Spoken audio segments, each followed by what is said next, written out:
Welcome back, everybody, to Phil's Recap and Review. Game of Thrones, Season 6, Episode 8, No One. And here's the post-episode recap and review. And we're here to talk about this episode.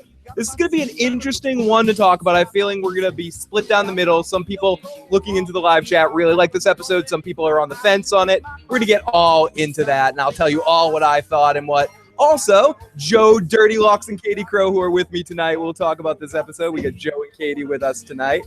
And of course, we have the motherfucking chat. I see all the awesome motherfuckers all talking about the episode already, talking about through the episode.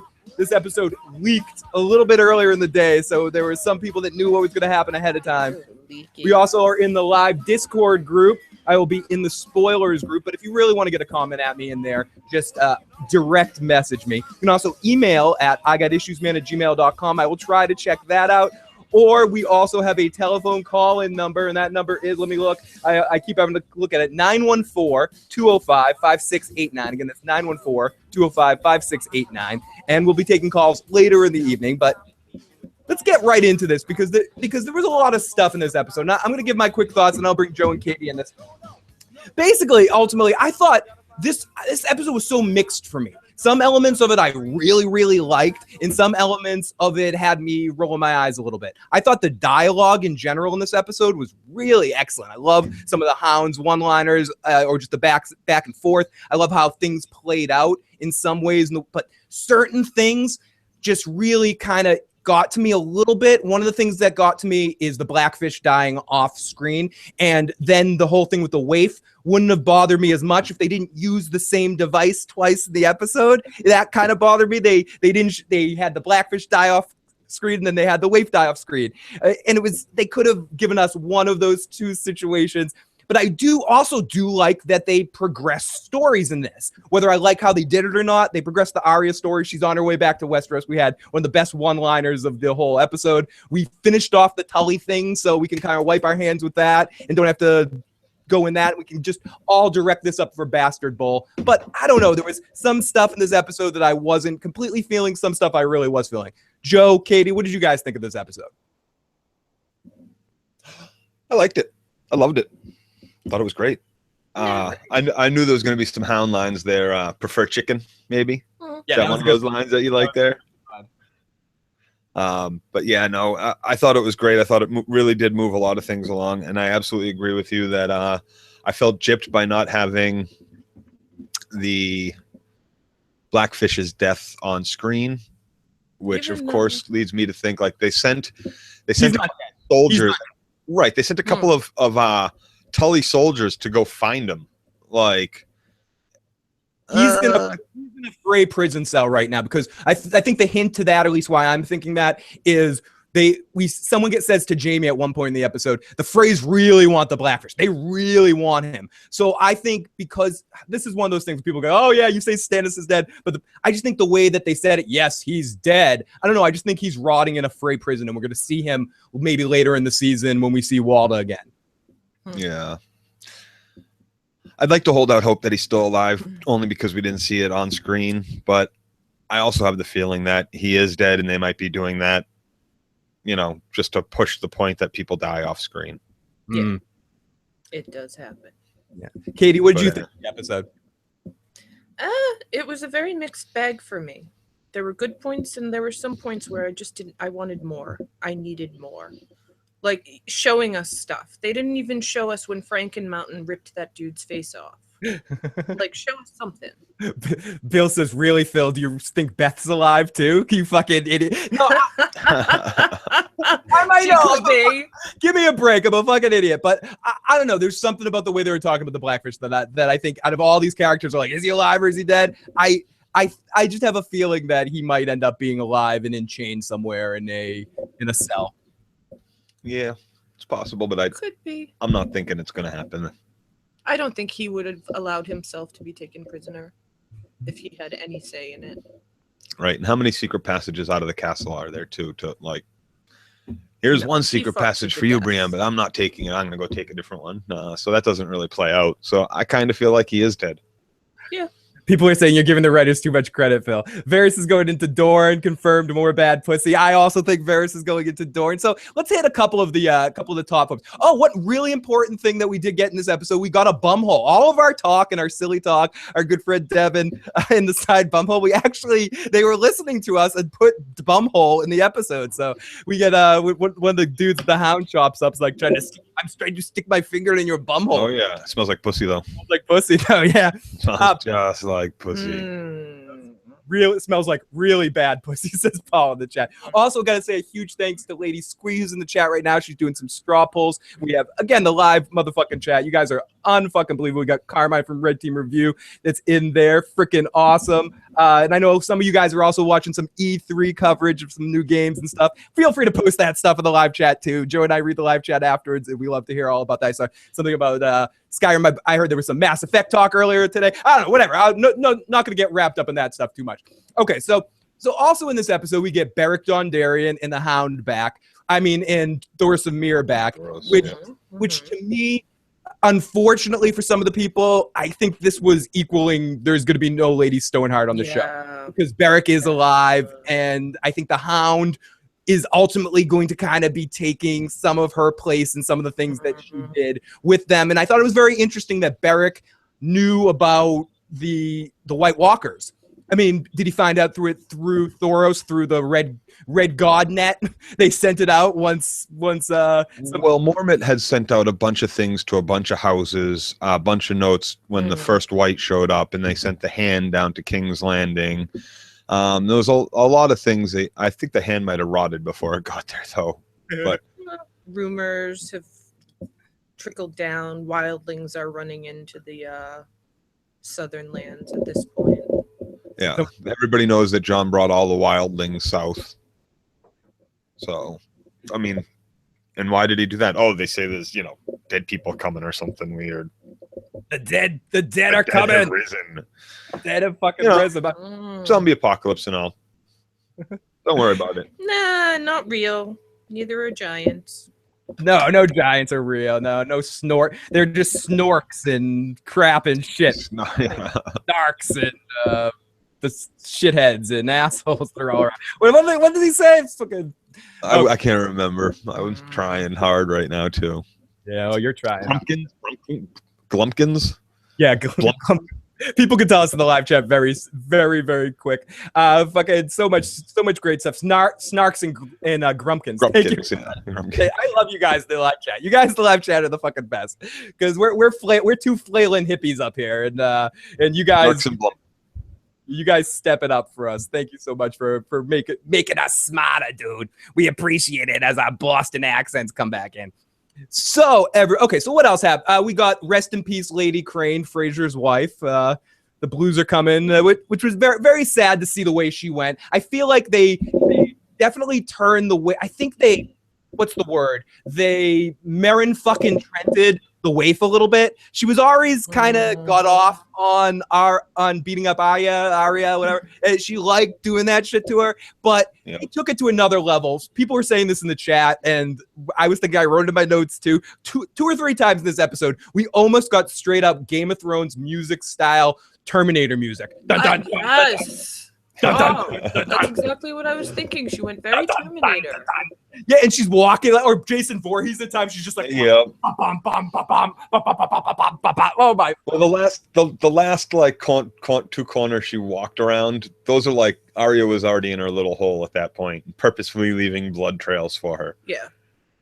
And another thing they didn't show us: the epic waif versus Arya battle. But how are we expected to see it when it's supposed to, like, neither one of them are supposed to see it either? They can do the flashes, something. Fuck yourself right to hell, dude. Because thank you. Because ultimately, the problem with not seeing that is she's got her ass kicked almost every time, but one from the waif. So I want to see how she ultimately overcomes the waif. Right. Is it just and the door was still open and it was still light outside for light to come in the room still. So there still would have been a little light. Yeah. So it wouldn't have been a pitch black fight. It's kind of strange. I wanted to see it's just one candle in the room.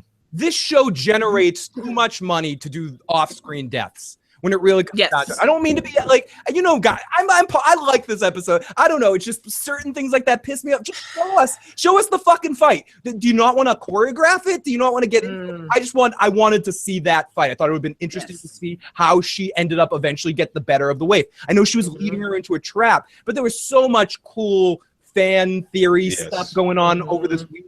For whatever it's worth, whether we love what happened with the Arya situation or not, I got to say, over the week, hearing everybody's creative thoughts about all the possibilities for her, that was one of the most fun in-between week we've had all season, hearing just everyone babble about that. And ultimately, as we were kind of talking about in the feedback show, it was not what we were building it up, and it ended up just being something that she was stupid. She was walking down the street like a fucking idiot, got stabbed in the belly that many times that someone could just sew up easily, and then she could jump out a window, land on her feet easy. And jump off that bridge. It was a little, I don't know. Even I'm watching it with Stephanie, and even she's like, I don't know about this. She just landed on her feet like that. And like the Waif's supposed to be ninja assassin as she's Terminatoring down the road, and she's like walking with the music. It's, I don't know. I enjoyed watching it. I was visually titillated by it, but some parts of my mind that were thinking about the things Arya could have done, or how she was setting her up. Did she just get lucky in that moment, and it was the dark, so she didn't know that she slipped needle? I just wanted to see how it concluded. I'm sorry for the fucking rant, but it was just very, as Carmine said it in the chat, just very anticlimactic when it was a good build-up, and then it's suddenly, here we go, guys, it's over. Wait, let me shut off the lights. It's wait, here it is. I still see you. Oh yeah, you still see me. Show's over. I can't do it. It's too dark. Wait, there we go. It's over. Podcast is over, guys. You don't know how it ends. We did no calls. You don't get there with the callers thing or anything. Sorry, that was a live prop situation that didn't work out because this room didn't get dark enough. There's too many. Not dark enough at all. Not dark enough at all. Well, that's the point. It's daytime there too. She couldn't have gotten it pitch black that quickly. All right, the door was still open, and it was only one candle fucking light in that room to begin with. The Waif did close the door. Did she? I didn't think she did. The door behind her. They covered their bases on that one, guys. Okay. Okay. So I mean, ultimately, it was. I missed that. I like the perfect sealed door. Yeah. I like the lead up. I like the chase. This season has been so good for me in a lot of ways, but it's also the season of. Some people could call it fan service stuff, but it's also a season of some blue balls. They're really knowing how to give the blue balls this season, and doing some stuff like that off screen. I don't know. I need to be titillated a little bit. Well, so many instances in one episode. At least give us one of these things. Yeah, touch me in the right place. Just touch me once. Just touch me once. Not you, Katie. Sorry, Joe. Just touch me. I know you want me to touch you once. Joe, I want you to touch me more than once, but that's a story for a different day. So also, can we all just say a giant fuck you for Tommen for killing Clegane Bowl? Fuck you, Tommen. You fucking little spineless little bitch. You make me look at Cersei as my hero in a situation. You make me root for fucking Cersei. Fuck you in the fucking little bitch Sparrow you rode in on. You fucking make me root for Cersei. Bitch. I was missing Joffrey. Dude. What the fuck? Dude, fucking Tommen, he did the Waif thing. He stuck it and just turned the knife and said, you guys want Clegane Bowl? Fuck you, Cersei. What a little bitch. Fuck him.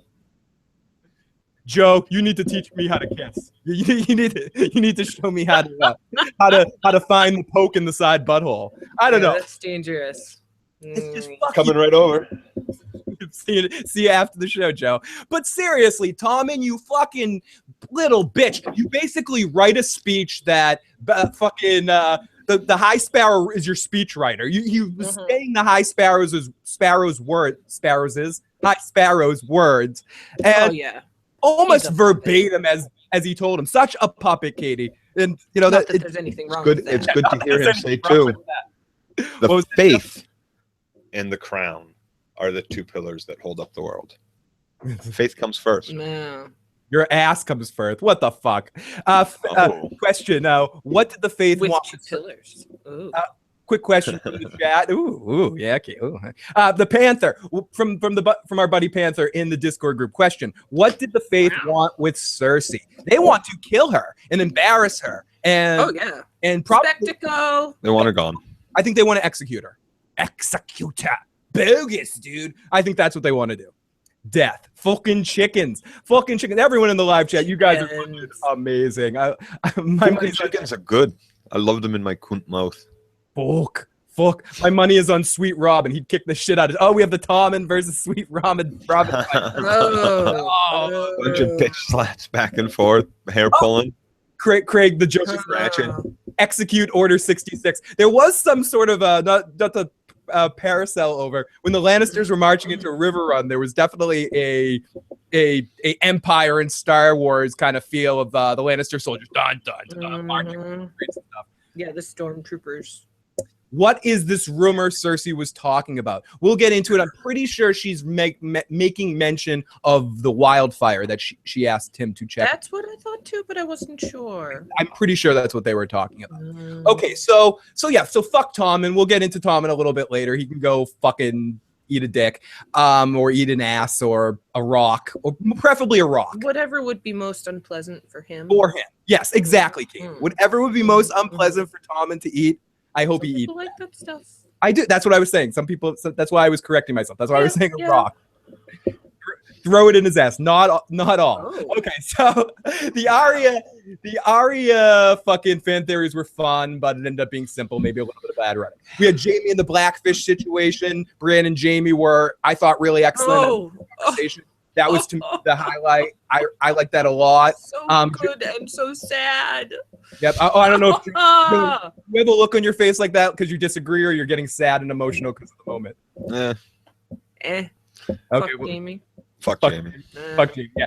Tonight was a big if Joe wanted more fuel to fuck Jaime. Fuck Jaime.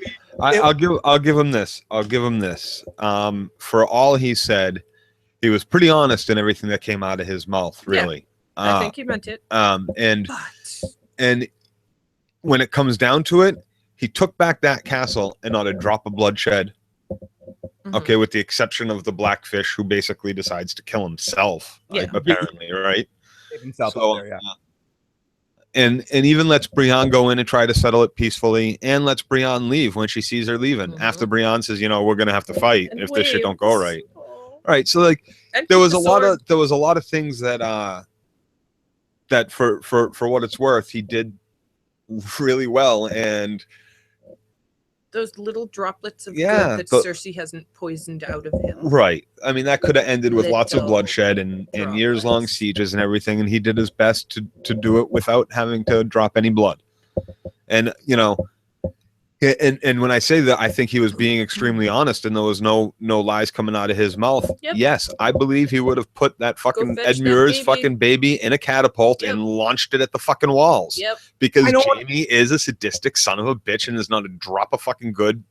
Fuck you. Fuck you. There is a drop of good in him, but unfortunately, Joe, this goes to a point that I want to avoid because I don't want to be this person that goes, but ultimately, because I was watching this tonight, and I'm watching it. I'm feeling for Jaime, and I'm a Jaime splainer. I love Jaime. He's one of my favorite characters. But the fact that he's still he can do all this good shit, but he's talking about Cersei in such a loving way, and he's doing it all for Cersei. That makes me sad. That makes me sad that he still hasn't got it, and I don't want to talk about other things that might tell Jaime's story a little differently. But ultimately, I would hope by this point, if he's really on this redemption arc, and we're supposed to believe that he's turning into this good person, making better decisions, the first better decision he needs to make for his fucking life is to tell that crazy fucking hoo-ha to go the fuck off. She's bad for him. Bad.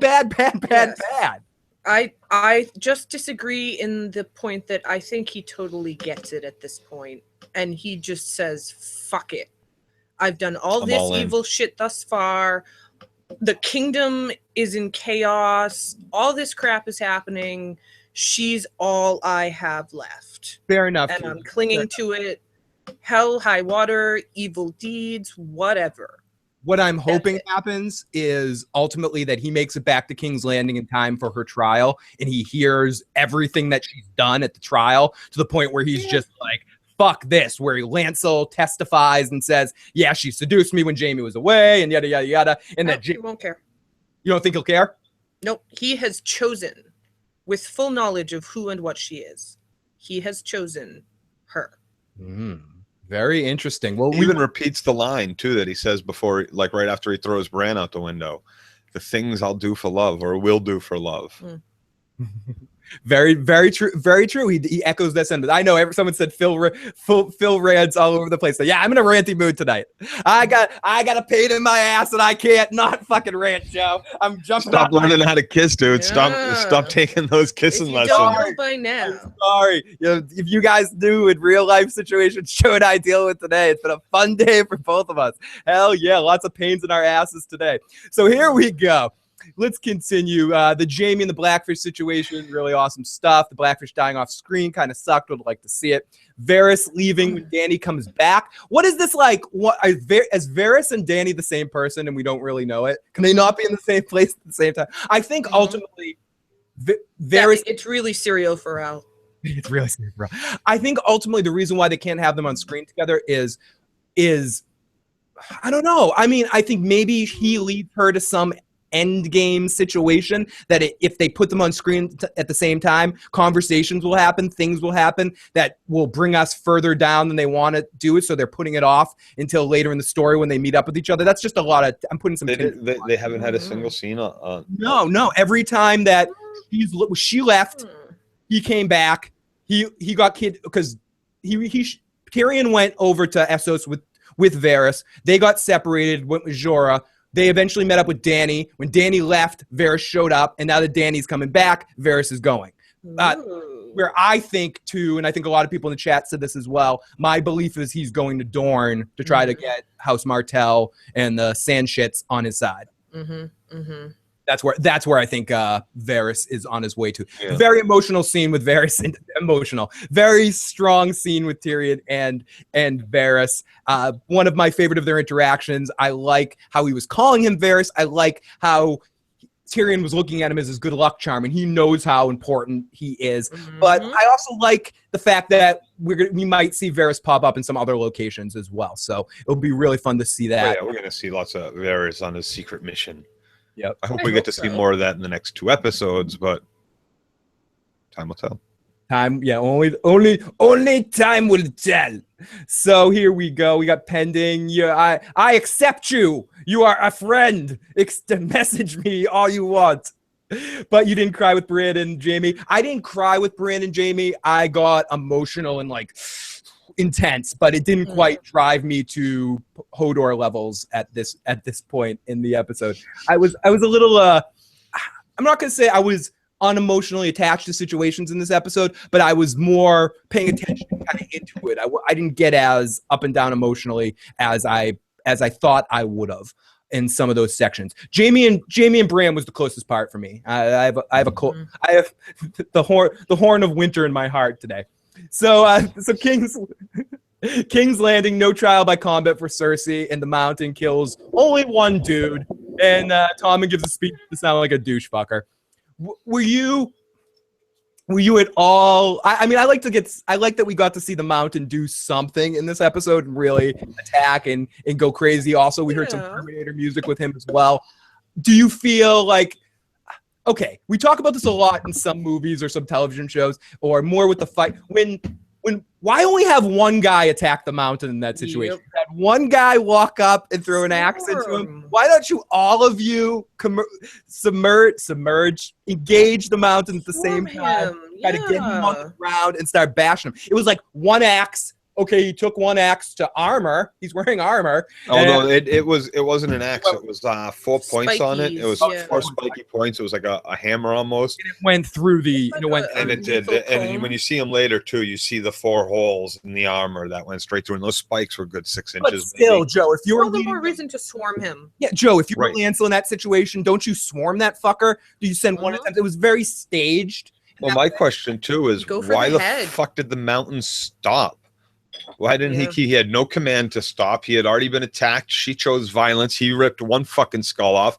Why didn't he advance on the 5 cowering fucking bastards in the corner and rip their fucking heads off too? I was expecting wings to be torn off. People. Lots of Smash come the on. sparrows, Franken Right. Mountain. I wanted feathers to fly. Oh, Like someone. a pillow fight with co-eds at the Great. dorms. Whoa. Whoa, yeah, Joe. I like where you're, I'm I like where you're sorry. heading at. Going into the live chat, I don't RJ wanna says see trial Franken by Mountain with sex. co-eds With in the, the dorm porn. we need trial by sex now that trial by combat's gone. Curly That's asks what happened with Arya and the Wave. so they're gonna It's a pillow die. fight. How funny watching the one guy try to pry his weapon out of the mountains. Armor, immaculate knowledge because they didn't want to die. It's that simple. Yeah, in Lady Squeeze said they're pussies and they ran away. Did anyone else dislike Braun after seeing him with Pod? We're gonna get into the Braun and Pod scene. No. I loved it. I mean, he's kind of a bully, but he's Big Brother bully.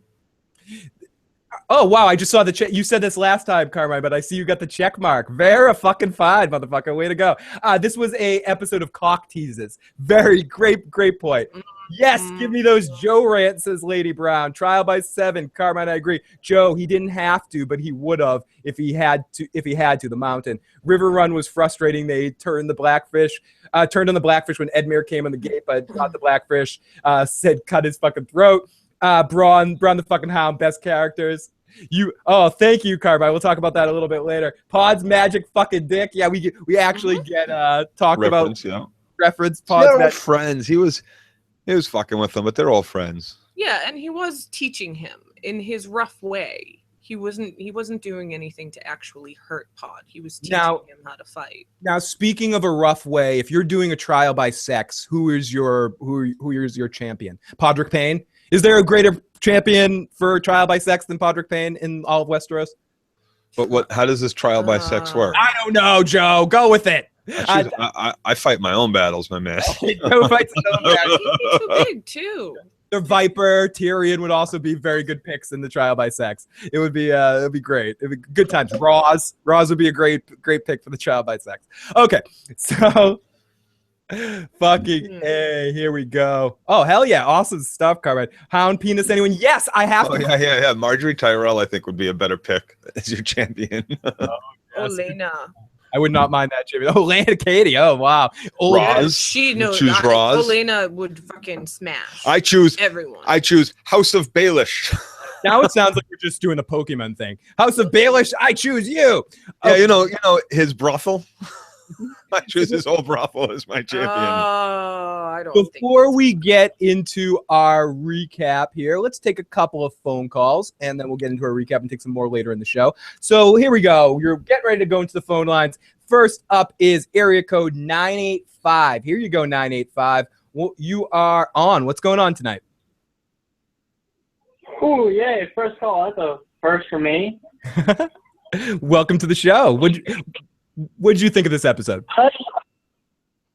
This is a mixed feelings episode, mainly because that cock tease that was Lady Stoneheart upset me. But I actually want to ask about the situation in Marine. Do you think Dany, I'm about to say some stuff that a lot of people are not going to like me for, the little Dany fans. But do you think she's actually going to have the intelligent thought that she hasn't had in the past few seasons that, hey, these guys just brought these ships out here. Guess what I need? Ships. Or is she just going to have Drogon burn them all? Or maybe we're going to get the Greyjoys coming in with those thug-like glasses and that's my day for everyone. Yeah. Great call, my friend. And first of all, we don't hold anything against anybody in this show. We all have our different Game of Thrones opinions, and some people love episodes, some people hate episodes, some people love Dany, some people hate. We bring it all. We want to hear all tinfoil bullshit. We want to hear all fucking your hate. Bring it. But to answer your question, do I think Dany's smart enough to make a different decision? No, she's gonna burn all those motherfucking masters. And I think the Ironborn are gonna show up and kill that fleet. Decimate them.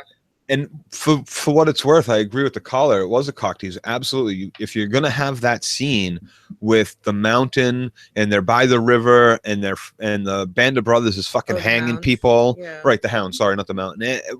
Why the fuck wouldn't you put Lady Stoneheart there? Well, they almost when he was peeing and they gave this point of view from his Whipping his cock around?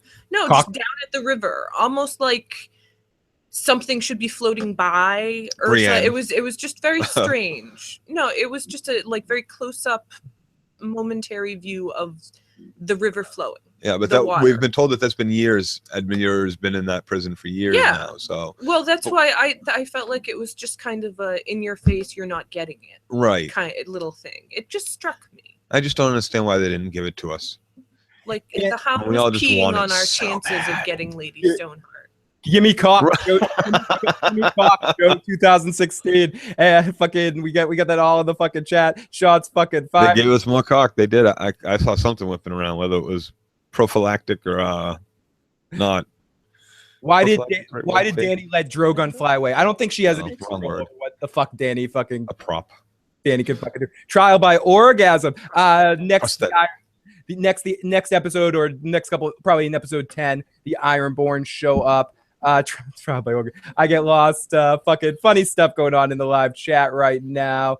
Nick said we entertain all thoughts, all beliefs, all stuff. But if anybody is a Tommen fan, yeah, that's where we draw the line.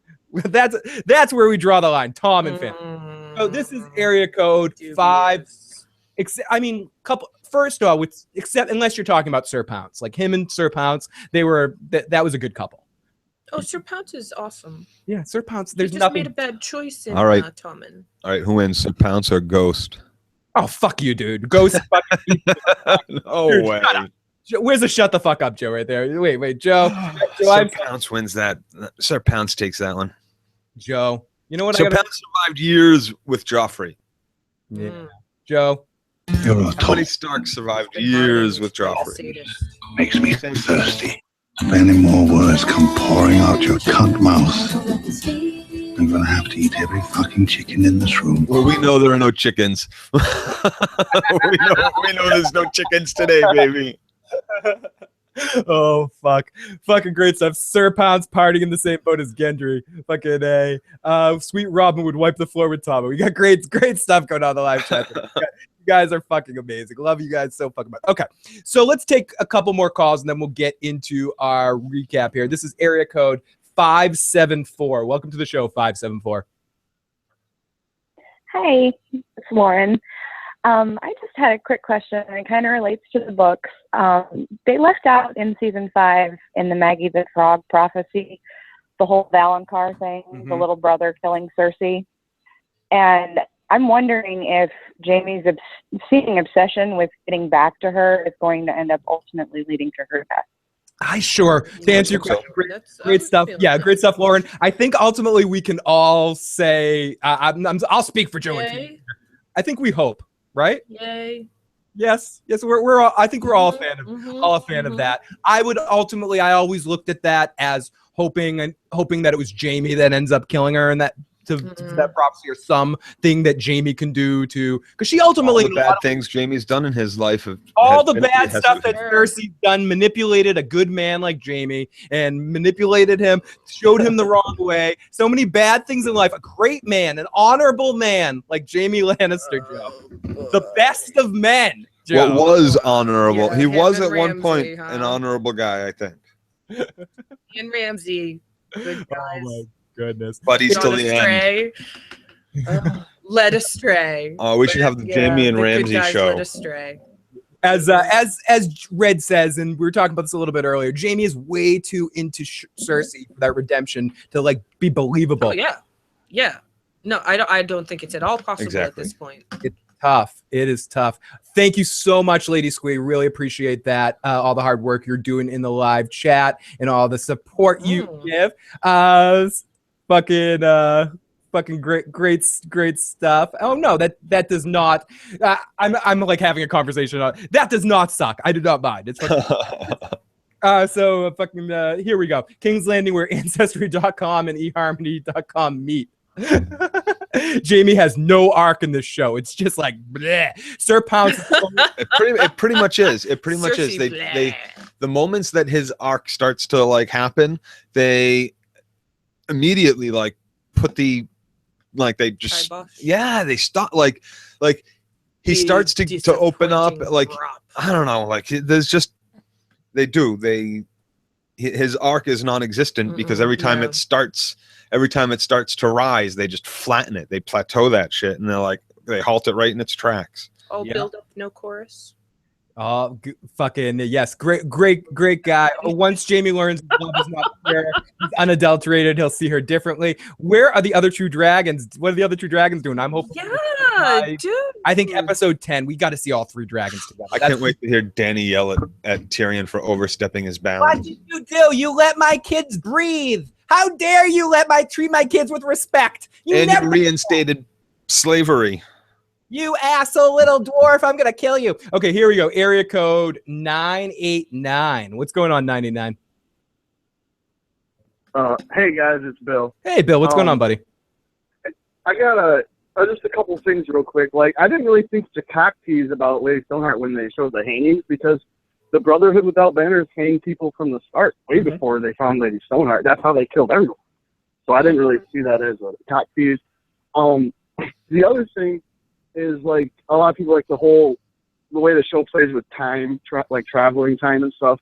I don't understand why people get so up in arms about it, because they act like the book doesn't do that. I'm actually rereading book 1 right now, and right after Dany gets married to Khal Drogo, the very next chapter is Ned and Robert having a conversation about her marrying some horse lord, and then later in the book, after Dany gets pregnant, the very next chapter is Robert having his council meeting about her being pregnant and wanting to assassinate him. So it's like, that's how the book does it. The very next chapter, everybody knows about it. So it's not that big a deal. Like, I don't get it.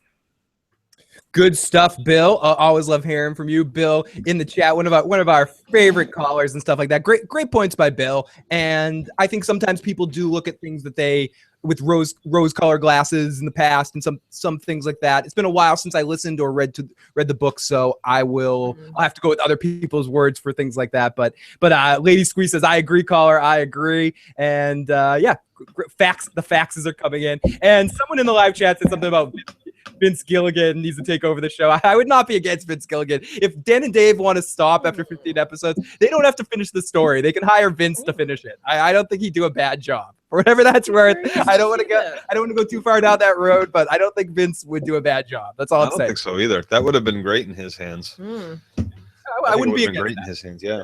I wouldn't be like, oh shit, don't do that. Don't have Vince be on the show. Okay, so here we go. There would have been a few people I could have put on that list, but that list big movie names too. But that list has drastically come down, and Vince is absolutely on it still. No more Dumb and Dumber. So here we go. Let's take a call from our good buddy Jay, area code 202. What's going on, buddy? Hey, what's up, man? I want to defend Jaime for a second. Do it. To me, and by the way, I kind of agree with Katie. I don't think he knows everything about it, because I don't think Jaime's in the loop about her banging like every other dude in Westeros. I think he knows about You mean every other Lannister? Killing a whole bunch of people, like, going after dwarfs simply because they're dwarfs, saying if you chop off this one head or whatever, I'm not going to punish you because I'm trying to discourage people. I think she knows all of that. Where I think he draws the line is, I don't think he knows that she's been banging like every dude in Westeros. But to me, Jaime is a good guy, even if you take if you take into account him throwing Bran out of a window. And I can explain this. To me, it is the most selfless act Jaime ever did, because it is just like a guy who goes out with a movie to a girl that he has no interest in seeing just because she wants to see it. He has no interest, but she takes her out because he wants her to be happy. Jaime wanted a crazy bitch to be happy, and at the time to make her happy, he had to throw a kid out a window. People do crazy shit for love all the time. Doesn't make it right, and it's not defendable. No denying that. People killed for love. People have like done Doesn't make it right. Horrible shit, and it's all been for love. That's all Jaime has ever done. Good stuff. Sorry, your phone was breaking up a little bit, but Joe, do you have a response to our buddy here? There doesn't make it right. Yeah, good people people do bad shit for love, that makes it right. No, it doesn't make it right. So he wanted a crazy bitch to be happy, so he threw a child out the fucking window. Like, you're like, come on, that doesn't make it right. That doesn't. What?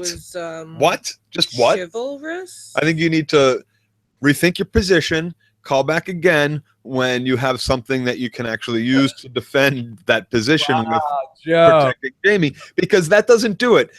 Bad shit done for love is still bad shit. Good shit done for love is good shit. And trying to make a crazy girl happy by throwing a boy out a window is not good shit. So therefore, ergo, ipso facto. So once you put while you're ahead, dude. You were some there. I got E pluribus, you know. Come on. E equals like MC squared, dude. Totally. Right. So and Bill if Sutherland, the glove don't fit, how could a Wookiee be on Endor? Yeah, if a Wookiee's from Endor, if Wookiees aren't from Endor, you must acquit. Or right. Kashyyyk. It should have been. If Wookiees are from Kashyyyk, you must quit. Okay, Bill Sotheby says, when Jaime makes a threat in the book about the baby in the catapult, he never intended to do it. He was playing on everyone else's perception of get River Run without a fight. I think he was going to do it tonight, though. Phil danced around like a wolf. Thank you. Joe bringing that D&D flattering. Agree with you, Joe. Joe, 100%. Jaime is a romantic. Believe it or not, he's getting a huge reality check about his love and what love really is. Rugby justifying murder like a politician. High Sparrow will probably try to take Tommen and Marjorie's future kids and make Kid a member of the Sparrows. He had to see Bran so he could be the Hound's cock is trending on Twitter. Everyone, hashtag the Hound's cock. Make sure if you share this video later, you share hashtag the Hound's cock. Let's take this call right here. What's going on, caller? You are on the air. Didn't look like lipstick. Hello, what's going on? Hi. All right. So this is my first time calling in, by the way. Thank you so much. So anyway, I was thinking about Tommen and Cersei. What could possibly make Tommen turn on Cersei like that? And I thought maybe he's afraid or being threatened. And then I thought, could this be linked to that rumor that the little bird's uncovered? And I don't really want to think this could possibly be happening, but what if the High Sparrow is molesting him? And that is the rumor that they've uncovered, and that's why he turned on Cersei, because he's afraid of being found out. Ooh, very interesting theory, and thank you for the call. I think I think your theory is very interesting. What I do think it is maybe it's just a boy thing. He's a 14-year-old boy. Why he turned on his mother? Because he wants to get his. It's all about getting Marjorie in bed again. I really believe that Tommen is very, very simple in this situation. I think he also wants to be a good king. Good man, yeah. He wants to be the antithesis of Joffrey. He wants to be everything that Joffrey wasn't. And he sees his mother as a reflection of Joffrey in some ways too. So he's casting her off. Oh, no, he's a weak boy with no identity of his own, and powerful personalities can easily manipulate such children. And he wants to be a pleaser. He wants to be a good king. So it will be easy for those predatory personalities to take him. Yeah, his one focus essentially is to be a good king. Yes, he wants Marjorie back, but blah, blah, blah. He just wants to be a good king. He wants to be a good boy. He wants people to like him. He wants to please the powerful personalities around him. And he's allowing that urge to please people to completely manipulate him. Oh, what? Anna Banana's joining us live. Great to see you live, Anna. Super Mel Yellow 420. Great to see you in the live chat. Tommen will kill them all, motherfucker. Kill them all. He's a Metallica fucking album. Kill them all. Blah, blah, blah, blah. We're to whom the bell tolls. So Danny's going to ride dragons, but he's going to ride the lightning. Yeah. Oh, God. I like where your head's at, Joe. He is from the storm. He's Baratheon, right? He's from the Stormlands. Is that right? Yeah, totally. Okay, here we go. Let's take a couple more calls, then we'll get into our recap. Having fun talking to all of you guys. So, area code 718. Area code 718. You're on the show. What's going on? Poor Tommen. Hello? Hey, what's going on? Oh, hey, guys. How are you guys? Doing good. How are you doing tonight? I'm good. So I just wanted to say, I can't believe I'm saying this, but this is by far the worst episode of the season. I can't believe I'm saying this, but I feel like they pretty much took every annoying plot and just put them all together into it was like an annoying explosion. I can't believe I'm even saying this, but I'm sick of Danny. I'm sick of the Danny scenes, and that's a point that I never thought I would get to. But I'm just like, okay, we get it. At this point, it's like, we know you're amazing. That's great. But I feel like the writers are taking advantage of the fact that we care about Dany. So they think they can just throw crumbs at us and we'll appreciate it. Like this episode, all she did was literally walk into the room with her Dany, music. Bum, ba, da, bum, ba, da, bum, I'm Dany. I'm here. Da, da, da, da. Someone in the chat says they agree with you, but episode 1 was worse. But someone in the chat agree with you. I did get dragon silhouette. This one, if it's not the worst, it's probably a close second. Like it was horrible, and that like unnecessary 10-minute conversation with Tyrion, Grey Worm, and Miss Sunny. Oh God! Obvious, like we just want Peter Dinklage to be on set, and we want to film him, like we like his face or whatever. It was horrible. I never want to. Like those conversations should be banned. Like I get what the writers are trying to do. Like, oh, it's in this awkward look. They're so different together. Ha ha ha. But it's like, no, this is actually really awkward and embarrassing for you guys as like writers and as far as like comedy goes. Like this is actually horrible. Like it's not like funny awkward. Somewhere Larry David is dying thinking about writing a curtain. And for what it's worth, too, it accumulated. It was 3 scenes that took place in that area. And as far as I'm concerned, really give us more of the other stuff you were focused on. Give us more from the Riverlands. Give us more give us something from the North.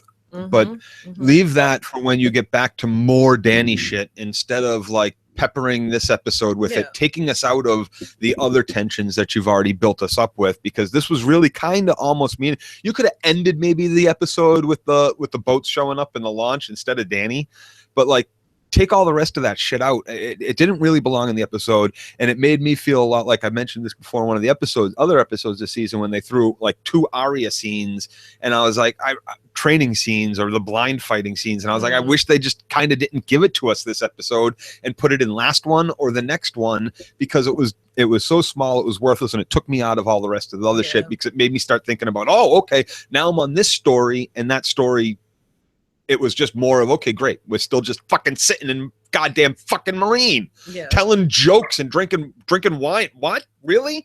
At least they weren't get to know each other now. People are loving you. A couple people in the chat said you should start your own YouTube channel, caller. So getting a lot of love. I really agree with you. It was good, great points. Thank you so much for calling in. Hopefully we'll talk to you again soon. Have a good night. Great call by area code 718. We got let's check this out. We got a couple more calls. I'm loving the call so much tonight. We're gonna take a couple more calls before we get into our little recap here. Let's take this call from area code 678. What's going on, 678? Hi, how are you? Great. How about yourself? Good. I'm a big Game of Thrones fan, and this is my first time live with you guys, so it's great to be here. Welcome. Great to have you. Thank you. Thank you very much. So I felt in this episode 2 people needed to die. Total betrayal, and I guess one is Cersei's son. Oh my goodness, he's not a survivor. I don't see how he could, when you compare him to the girl we met last week, the 10-year-old, can you see the comparison?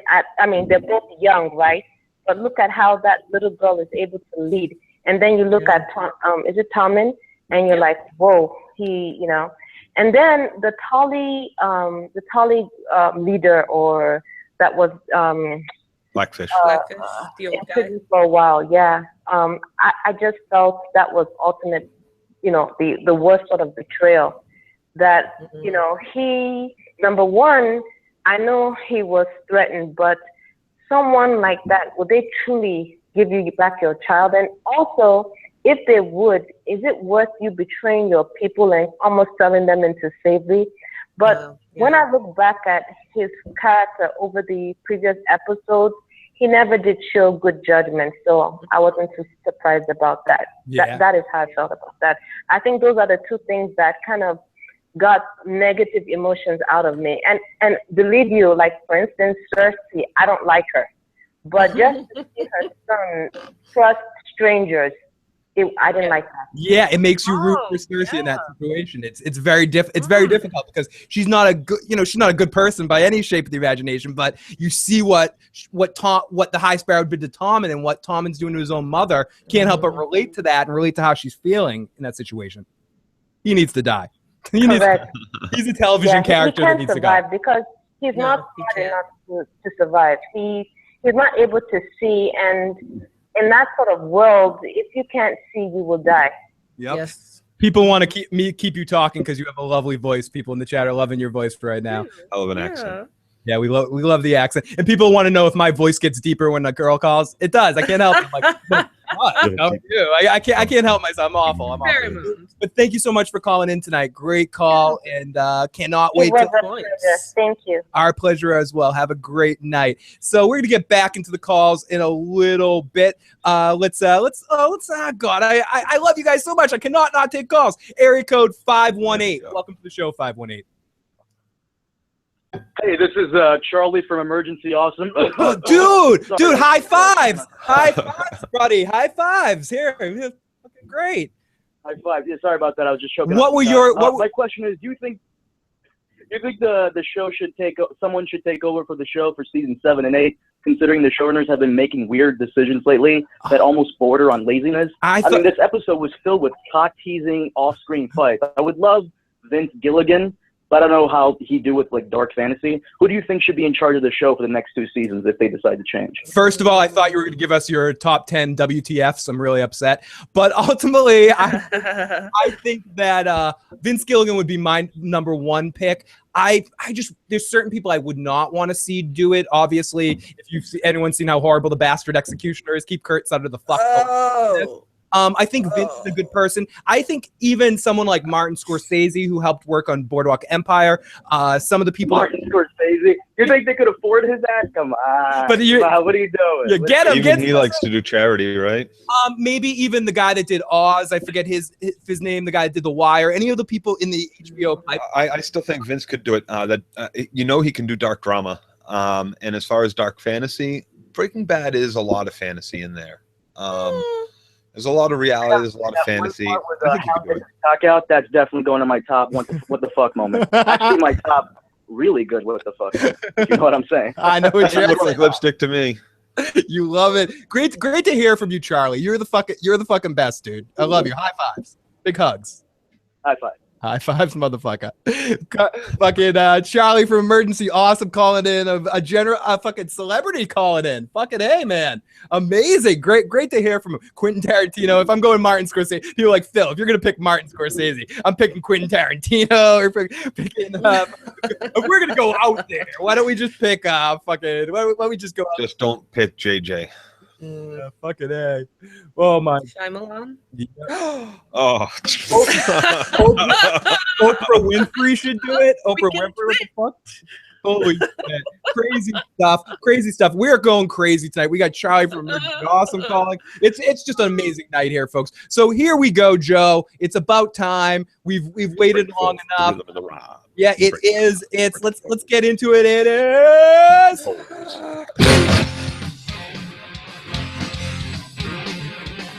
Oh, yes. Five fives, everybody. Bring it. Okay, recap.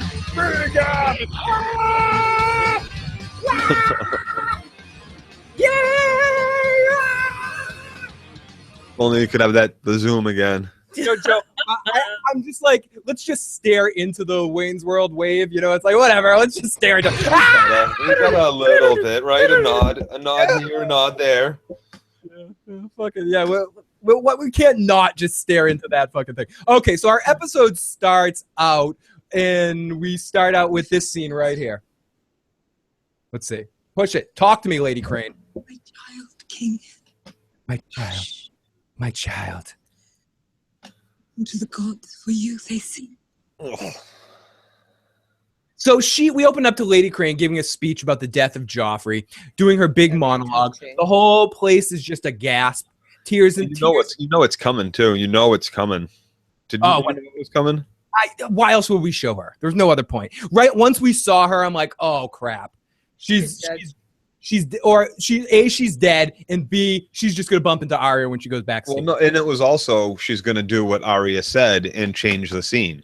That's what I was referring to. Like as soon as I saw her on stage talking, and it was that scene that she was holding Joffrey, she changes the lines. The scene was supposed to be just her being sad. And Arya had told her, "Why would you just be sad? Your son's dead. You're pissed. You want that fucking im's head on a chopping block." Yeah, she took Arya's advice. So she took Arya's advice and changed the scene, changed the lines at the end there. Oh, we got a voicemail. I forgot to check our voicemail lines. Let's get a quick voicemail from one of our great contributors. And if you haven't already and you liked our feedback show, make sure you check out The Walking David on YouTube. Yeah. Walking David did a great job. He will be joining us a bunch more here and there throughout the year, but definitely check out David's stuff. David is out there. He's also an actor doing some work, and so check out some of clips from some of the work he's done. So definitely everybody make sure you check out The Walking David. Great guy, really talented dude. So here we go. Let's listen to The Walking David's call. Hey, what's going on, Phil, Joe, and Katie Crow? The Walking David. I was just wishing you guys a good rest of your show, and I think that the Hound and the Mountain, or Robert Strong, whatever you want to call him, will end up actually having a Clegane Bowl at some point, but it won't be under a trial by combat, because keep in mind that the Hound still has a lot of beef with his older brother for fucking up his face, and I don't think anything's changed. The beef between them has not changed, regardless of any of these Brothers Without Banners, or Thoros O'Meara, or Beric Dondarrion. I still think that the Hound and the Mountain are going to fight, and it's going to be at the end of the season. Let me know what I think so too. Begs the question then, do you think Cersei's going to flee the capital? Interesting. I don't know if the Mountain makes it out of this season alive, even though he's not really alive anyway. I don't know. I just have a feeling he may be one of the casualties in whatever might or might not happen at King's Landing. I have that feeling too. I think he's going to be part of it connects to the whole Maisie Williams, 2 truths and a lie thing. And Carmine's talked about that in some of his videos, and I'm not going to get too much into it here. You can find that out pretty easily if you search that information out. It just makes me think that more names might be crossed off Arya's list. So we got a message that I think is this someone that wasn't in this episode, but I don't know, is this maybe, let's listen to this message. So, here we are again, peasants.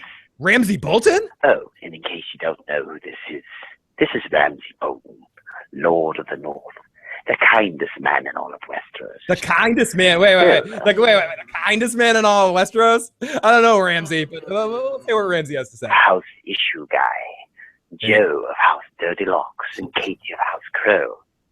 I ask that you deliver to Baelish. You failed to deliver.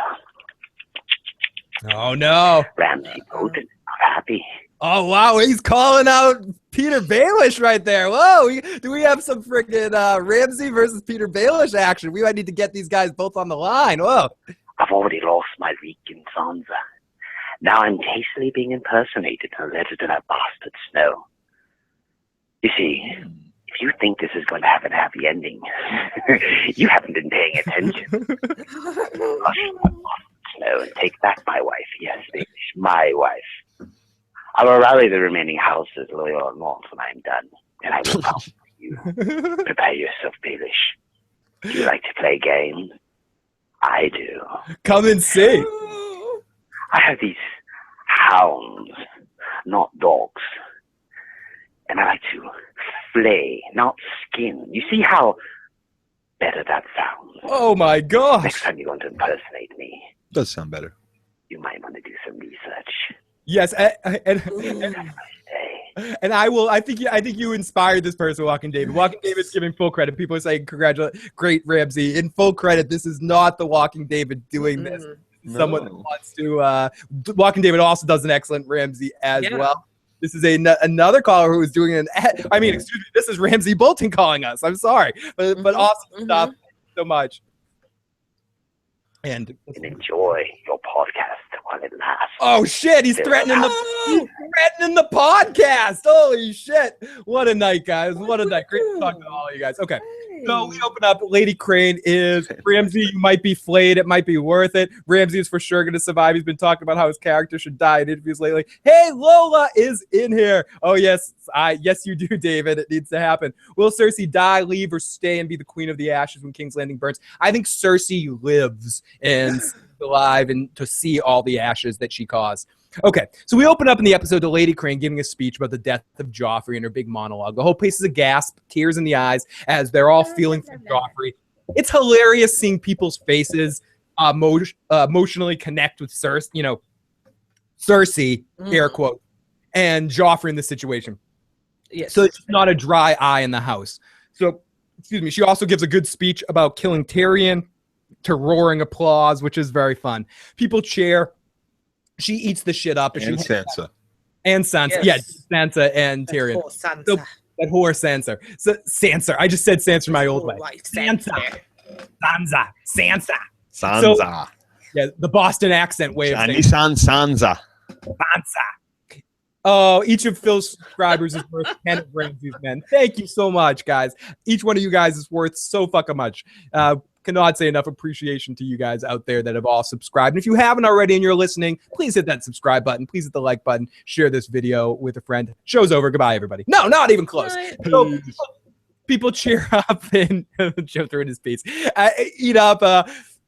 So she takes her wig off. She's backstage. She's getting ready to get her booze. She's taking a drink. And then she hears something in the dark. And she's a bit apprehensive. And she looks in. And it's Arya all stabbed and looking like shit. No trick. Guess it was just Arya. So then we get to our next scene with Lady Crane and her, which is number 2 on my list here. Let's go to number 2. Which, hold on. So Arya stumbles into the... Hi, Craig. Thank you so much, Craig. Arya went straight to them. She's dying. She went straight there, apparently, to the troop. But it goes to show, like, at what we... Okay, never mind. You lost it? Yeah. I didn't Phil interrupt you. The point goes for later, not yet. Okay, I didn't even Phil-rupt you there. Shit. Yeah, you threw him off. Yeah, the point goes to later, though, so I'm going to save that shit. I think I gave you too much space. You know, I gave you too much.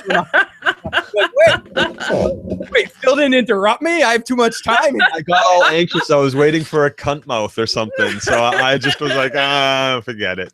You were waiting for a shut the fuck up, Joe, or something. It's been a while since we heard the wonderful sounds of Tim Gersh saying shut the fuck up, Phil. Okay, so so here we go. Okay, so she helps patch her up, and then they go back and forth. And I don't know. I just want to keep talking in circles. And what? Wow, shit! What? Fuck out, Tim. Okay, I'll shut the fuck up. I'm sorry, Tim.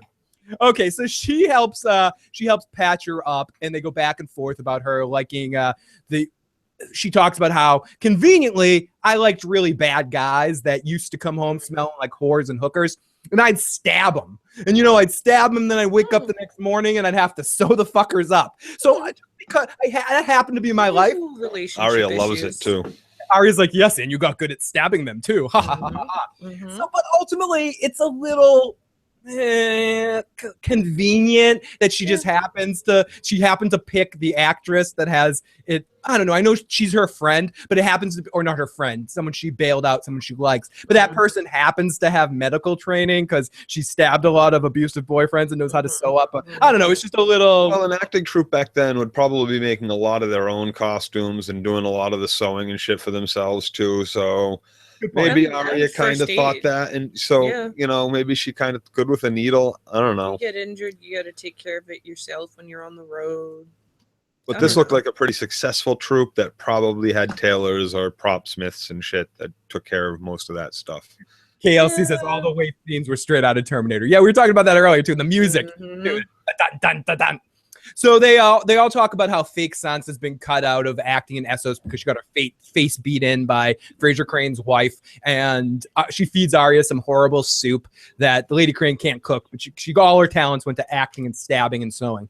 So then she asks Arya to go to Pentos with them as an actress. She thinks she'd be really awesome at it. And I think she's implying that she wants her to take over the Sansa role, which would be very fun. So Arya says a line that sounded very Maisie Williams-ish, but I love the line read on it. She goes, "I'm afraid I won't be able to remember my lines." It was just so fucking cute. Shut the fuck up, Arya. You're way too fucking cute. Shut up. I want you to you made all my teeth fall out because you're so fucking sweet in that moment. You're like, I'm making jokes even though I just got stabbed in the belly and everything's okay now. So Arya says, no, I can't come with you. You won't be safe. Someone's searching after me. And she goes, who? Well, she doesn't have a name, but where will you go? And Arya talks about something that often gets talked about in fan theories and just people speculating about Westeros. Well, east is Essos, west is Westeros, but what is past the point of west? There's this whole other part of the world that no one knows. You know, like in Star Trek V, the Great Barrier that splits up the galaxy and they need to get on the other side of it. That was on, so I was watching it. Arya's like, no one's ever gone past that point.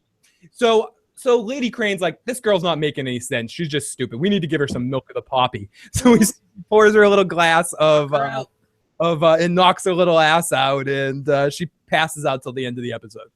She doesn't want to go over there. I hear that's where the nothing is. Yeah, that's where the fuck. So then we hear laughs of three guys. Here we get into this scene right here. Think about Gattins, bro. He used to be pretty. I was a famous kisser. You allowed to know how to kiss proper? Someone said she could have gone to Southos. This is for Mark. You're not ready. I'm ready. He says it. Wait, what the fuck? And what the fuck is? Yeah, I'm ready to learn how to kiss proper. And the guy gets up to teach him how to kiss proper. Like, yep. Dude. No, thank you. Dude. Yeah, no thanks. And then you stick your finger right in the bum hole. Right in the bum. If any kids are watching Game of Thrones, that's not advice to listen to. No girl and or guy wants an immediate, unannounced. You have to play with the nipples first. Everybody knows this. Katie, do not listen to the strange, pervy guys. Thank you, Katie. Wait, you're talking about us? Wait, were you talking about us, Katie? Wait. No, on the show. Oh, okay. On the show. The show. Sure, Katie. Sure, fucking Katie. Okay, so right in the bum hole, right in the fucking bum hole. Right, excuse me for this show. Right, very bad without the side bum. Right in the side bum hole. Okay, so one guy's talking, and right when you see this scene, you know for fucking people, LOL, Katie. People are loving Katie, right? That scene was gross, and you needed to know it. The writing for Arya just sucks. Smells like pussy to me. She's part werewolf, heals super fast. Very fair. Ew, side buckle. Jakin should have pulled his face off to reveal Syria. I love Arya so much to see her written so badly. Katie is the best. I've been doing it right now. Voicemail. Oh, I will get to you. I will get to you, David. I'm going to touch you, David. I'm going to touch you all over the place in those voicemails. Okay. Oh yeah. So okay. Yeah, so I'm totally not talking about you guys. Yeah. So here. Yeah. Totally. Katie. I love you, Katie. Okay. So some dude is right in the situation. I almost want to play the quote because to hear Sandor say it, it's better than me saying it. They're just Sandor shuts up. You fucking little motherfucker. Look at him. You go on, boy. Fuck you. Fuck you, motherfucker. You stupid swat. Got off on that, did you? So, I mean, we'll talk. Well, I'll just wait till it gets to that point. But that kid's having a bad day, too. And, like, they might not even have had anything to do with it. The Hound just shows up. The guy just got sodomized by one of his freaking comrades and then sodomized by the Hound's axe. Here he comes. Here comes the Hound killing people. And then he gets to one of the guys like, tell me where the other two are. Here we go. Fuck you. That's not fair. Shit. Fuck you. Come on, you can do it. Cunt. Shit at dying, you know that. You're shit at dying. Oh, yeah. Oh, yeah. I got to say, the Hound was so... Sandor Clegane was fucking amazing in this episode. Having him back, if he dies in the next episode and we don't get any more Sandor, just for one more episode of his one-liners, lines like tougher girls have tried to great stuff. And Arya, talking about both of them actually. I don't know. He was in the zone tonight. I feel like last episode, the actor that played Sandor was kind of like getting his feet in the character and stuff. Still think he was great, but in retrospect, like tonight, he was in the fucking zone. He was fucking back. Yeah, Rory McCann deserves an Emmy for that. Yeah, he does. He's fucking just unfucking believable. Just so good, so much good stuff with the Hound tonight. East Renfro. This is unnecessarily violence towards men, and it needs to stop. Absolutely, absolutely. I'm with you on that one. Holy shit. Okay, and of course they were most likely in on that shit. Dude sticking his finger up his friend's ass and shit. That just ain't funny. Yeah, he's not a nice guy. He's not a nice guy. So just for that, He's they kinda- like yeah, at least two sexual of them predator, needed to die. maybe. Yeah, little sexual. I want to there with the finger. LOL Joe. Someone says they want a shirt with Sandor's face that says "You suck at dying." It's great. I'd wear that. No reason. Fucking great shit. Great shit. Phil just finished the episode. Great episode. Looking forward to next week. Arya's boss. Just like, oh, thank you, Justin. You're a fucking motherfucker. Great stuff. Yeah, we listen to this voicemail right here. It may be a response to Ramsay. Huh? I don't want to cause any tension in your lives unnecessarily. But for those who have mocked me, Middle of this. let me leave you with a little warning.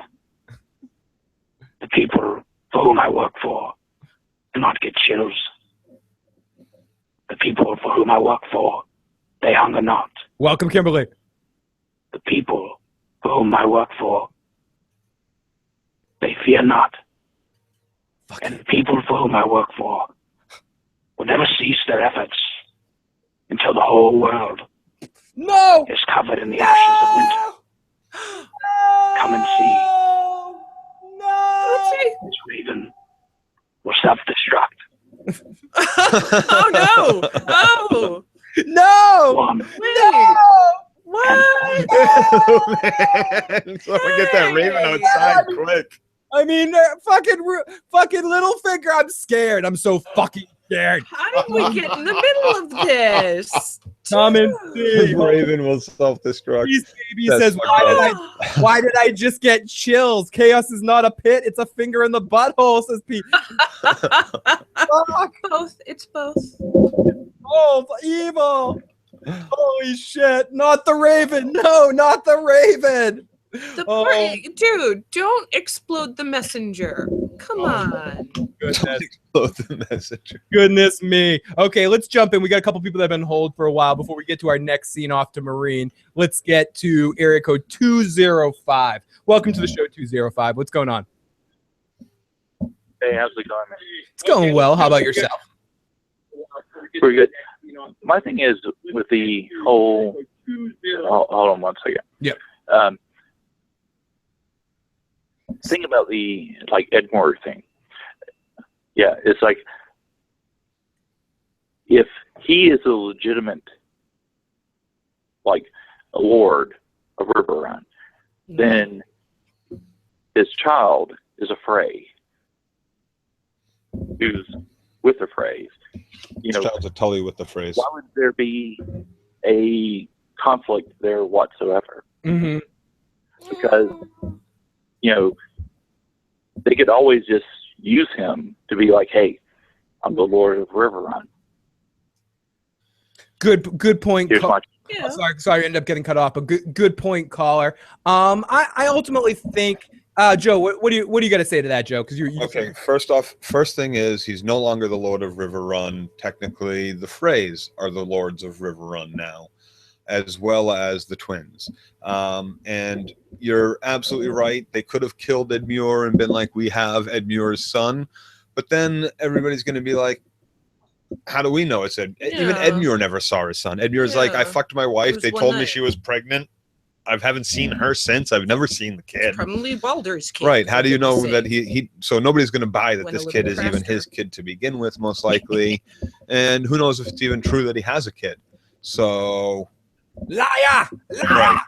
So that might not work out in their interest, but ultimately it's the Fraser lords. So I didn't quite understand why these other soldiers would have been like, no, we have to open up. Like, Yeah. I don't know. And I think the Blackfish was really hoping that they were going to kill Edmure, and that would have made him like instant lord of Riverrun. Yeah. Well, because at that point, Edmure could only be used against them. Right. And he was absolutely right that he could only be used against him. Yeah. I will toke to that. Someone says, cheers to that. Let's take a couple more phone calls here. At midnight, just to warn everybody, in about 13 minutes at midnight, if you are on the phone line waiting, it may hang up and I'm going to call right back in. I make a second event that starts at midnight. So if any of you guys get disconnected before midnight and get your call in, make sure you call right back and we will get the phone lines back up and running. So here we go. Area code 954. Welcome, 954. Hey, guys, 2 points. Do it. So Cersei, by choosing violence and ripping that guy's head off, actually screwed herself by trial by combat because they know there was no way they can win if that's their champion. So that's right.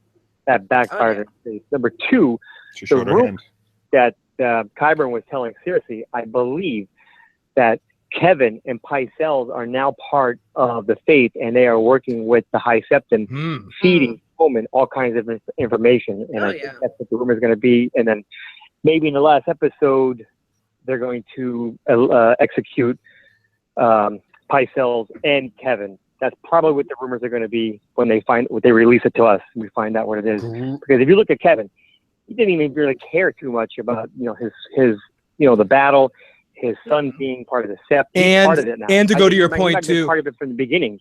And to go to your point too, caller, they also show Pycelle whispering in Tommen's ear at one point in this episode too, when Cersei walks into the room.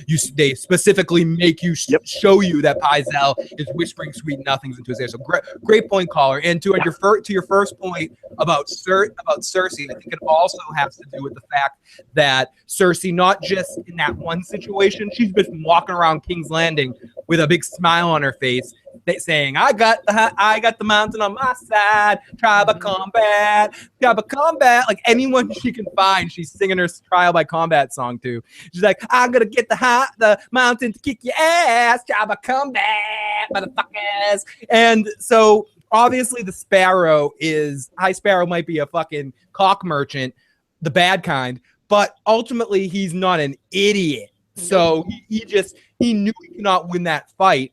So, which is what he was doing in the first place. He was trying to separate Cersei from from the mountain, that's one of the reasons why I'm kind of like, why would you have the mountain stop there? You kill them all. You kill them all, and you kill anybody else that's in that room that witnesses it, because you don't want anyone really to know what happened to those guys that came to get you. You just want them to kind of disappear, let them be dead somewhere. Like, whether or not the mountain killed them, whether or not all that, of course, people are going to draw their conclusions. But ultimately, by letting them go back and letting them sow this fear of, oh my God, you should have seen him, and he ripped the head right off his body, the whole spine came out. Can't kill him, you can't hurt him. Right, we put that spike 6 inches deep into his chest, all 4 of them. He didn't flinch. Like, burn them all, motherfucker. Oh, Taka, are you there, buddy? 781. Hello. Hey, what's going on, buddy? What's up? Hello. What's up? Hey, buddy. What's up, guys? Great show. Thank you. I just want to say that I actually really enjoyed this episode.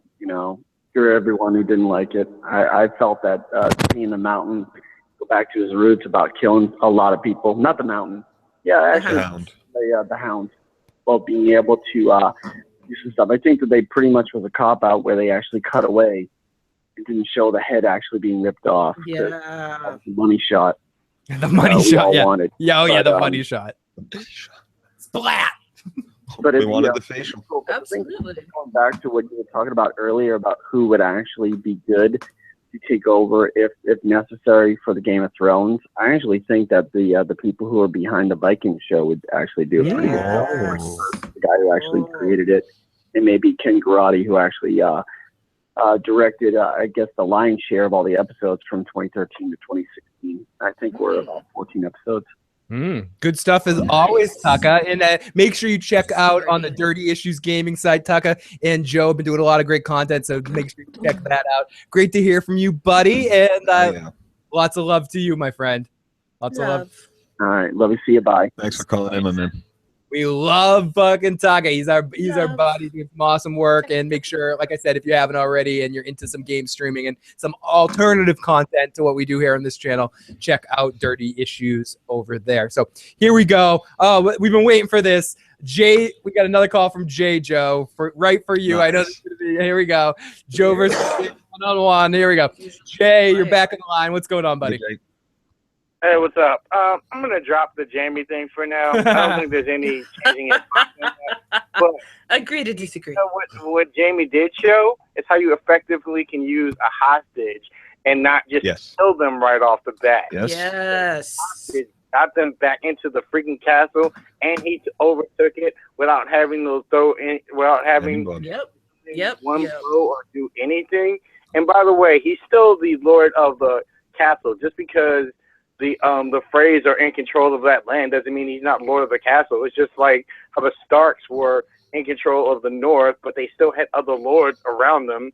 That doesn't change the fact that he's lord of that castle. The fact that they even said you're not lord of this castle shows that he's like, who the true lord was. It was Edmure.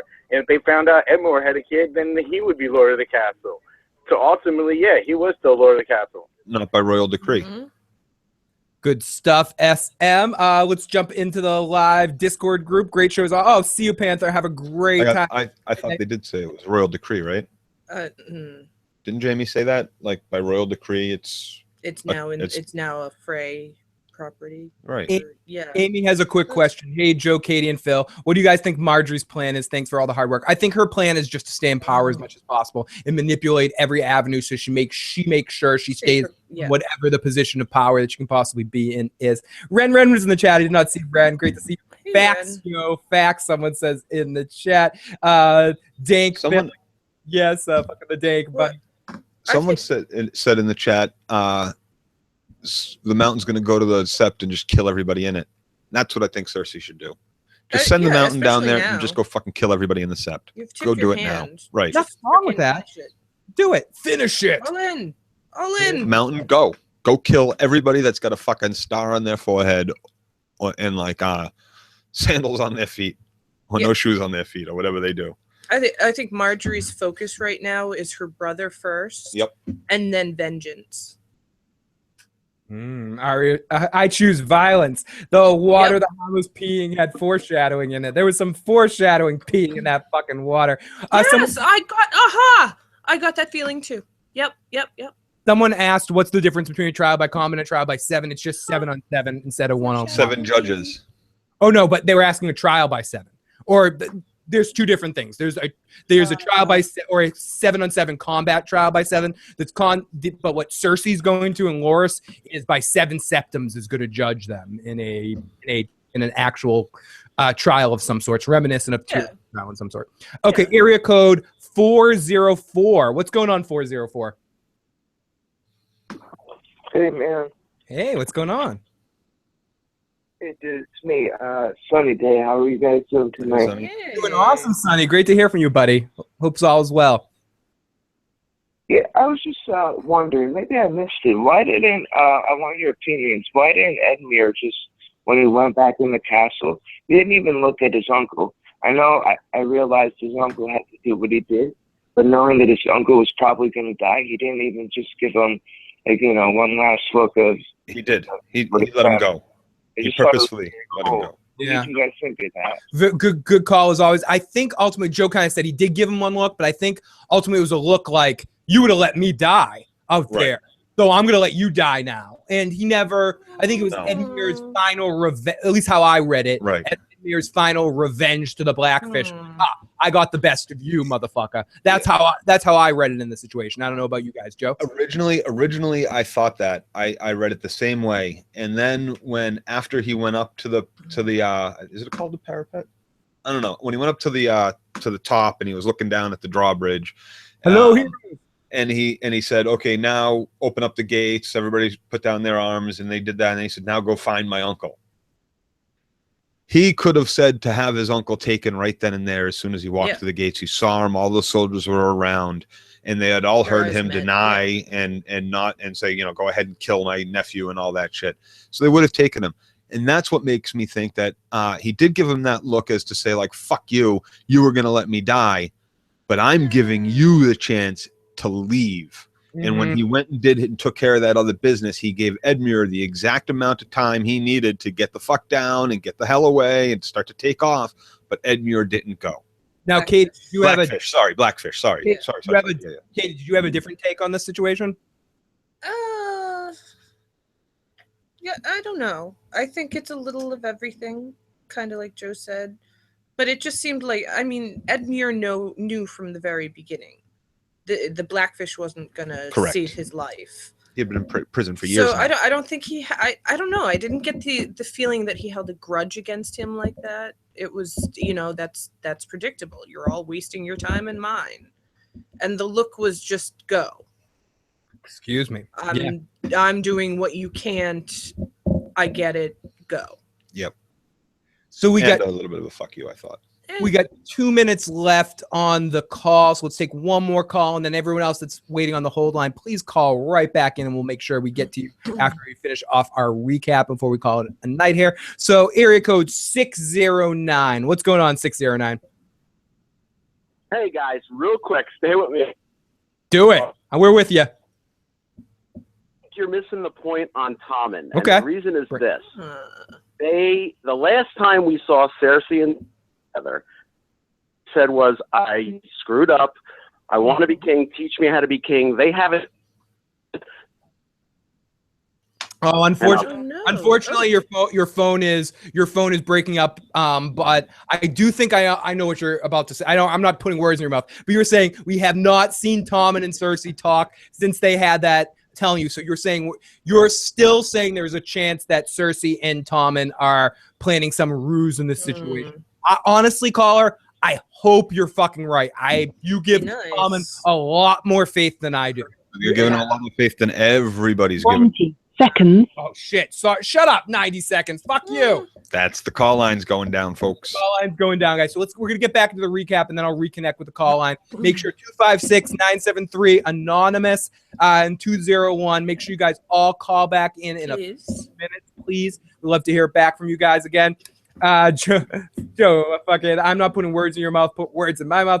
Jay, sometimes an off-screen death is more meaningful. We don't have to see an axe buried in someone's head. It's fucking Ramsay dies off-screen. I'm going to be pissed. Yeah, I don't think Ramsay's going to die off-screen. I think they have to give that. They have to give that to us. Give that to us, right?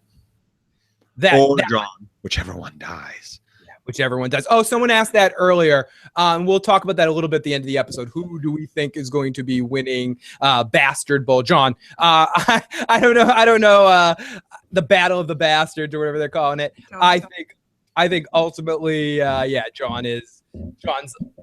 John's fight to lose in that situation. I don't think Ramsay has a chance in that situation. I think John kills up. I think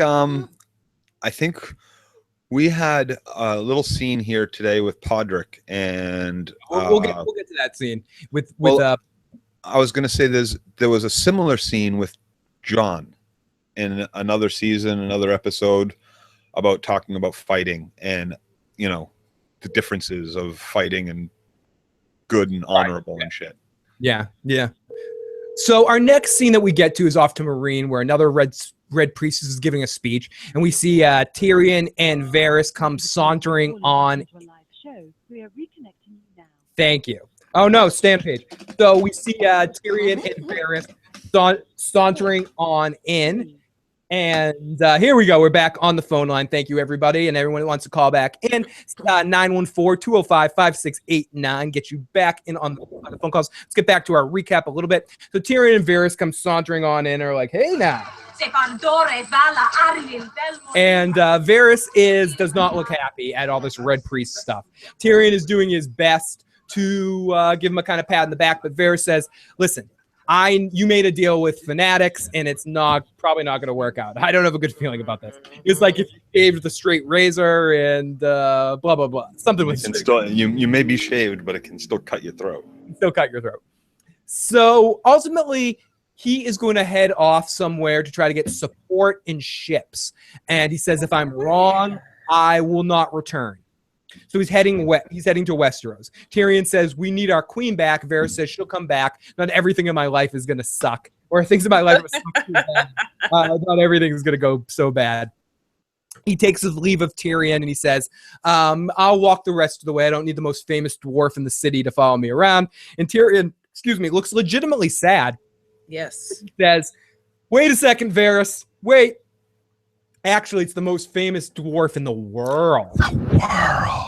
The entire world. That was him telling Varys that he loves him. The motherfucking world. He's like, listen, Varys. The world. The world. Like he's petting his fucking sick kitty and stuff like that. Hey, get off my shit, cat. That's bad pussy. Yeah, you bad pussy. Yeah, he was saying, oh, told him he'd miss him, and then he said, I love you, Varys. Bye, I'm gonna be lonely without you. Varys, I'm so happy that you're not. Make sure you bring me back a shot glass. I was wrong. And a t-shirt. Yeah, and the t-shirt. Give me a t-shirt for Pentos. We need friends in Westeros, and we need ships.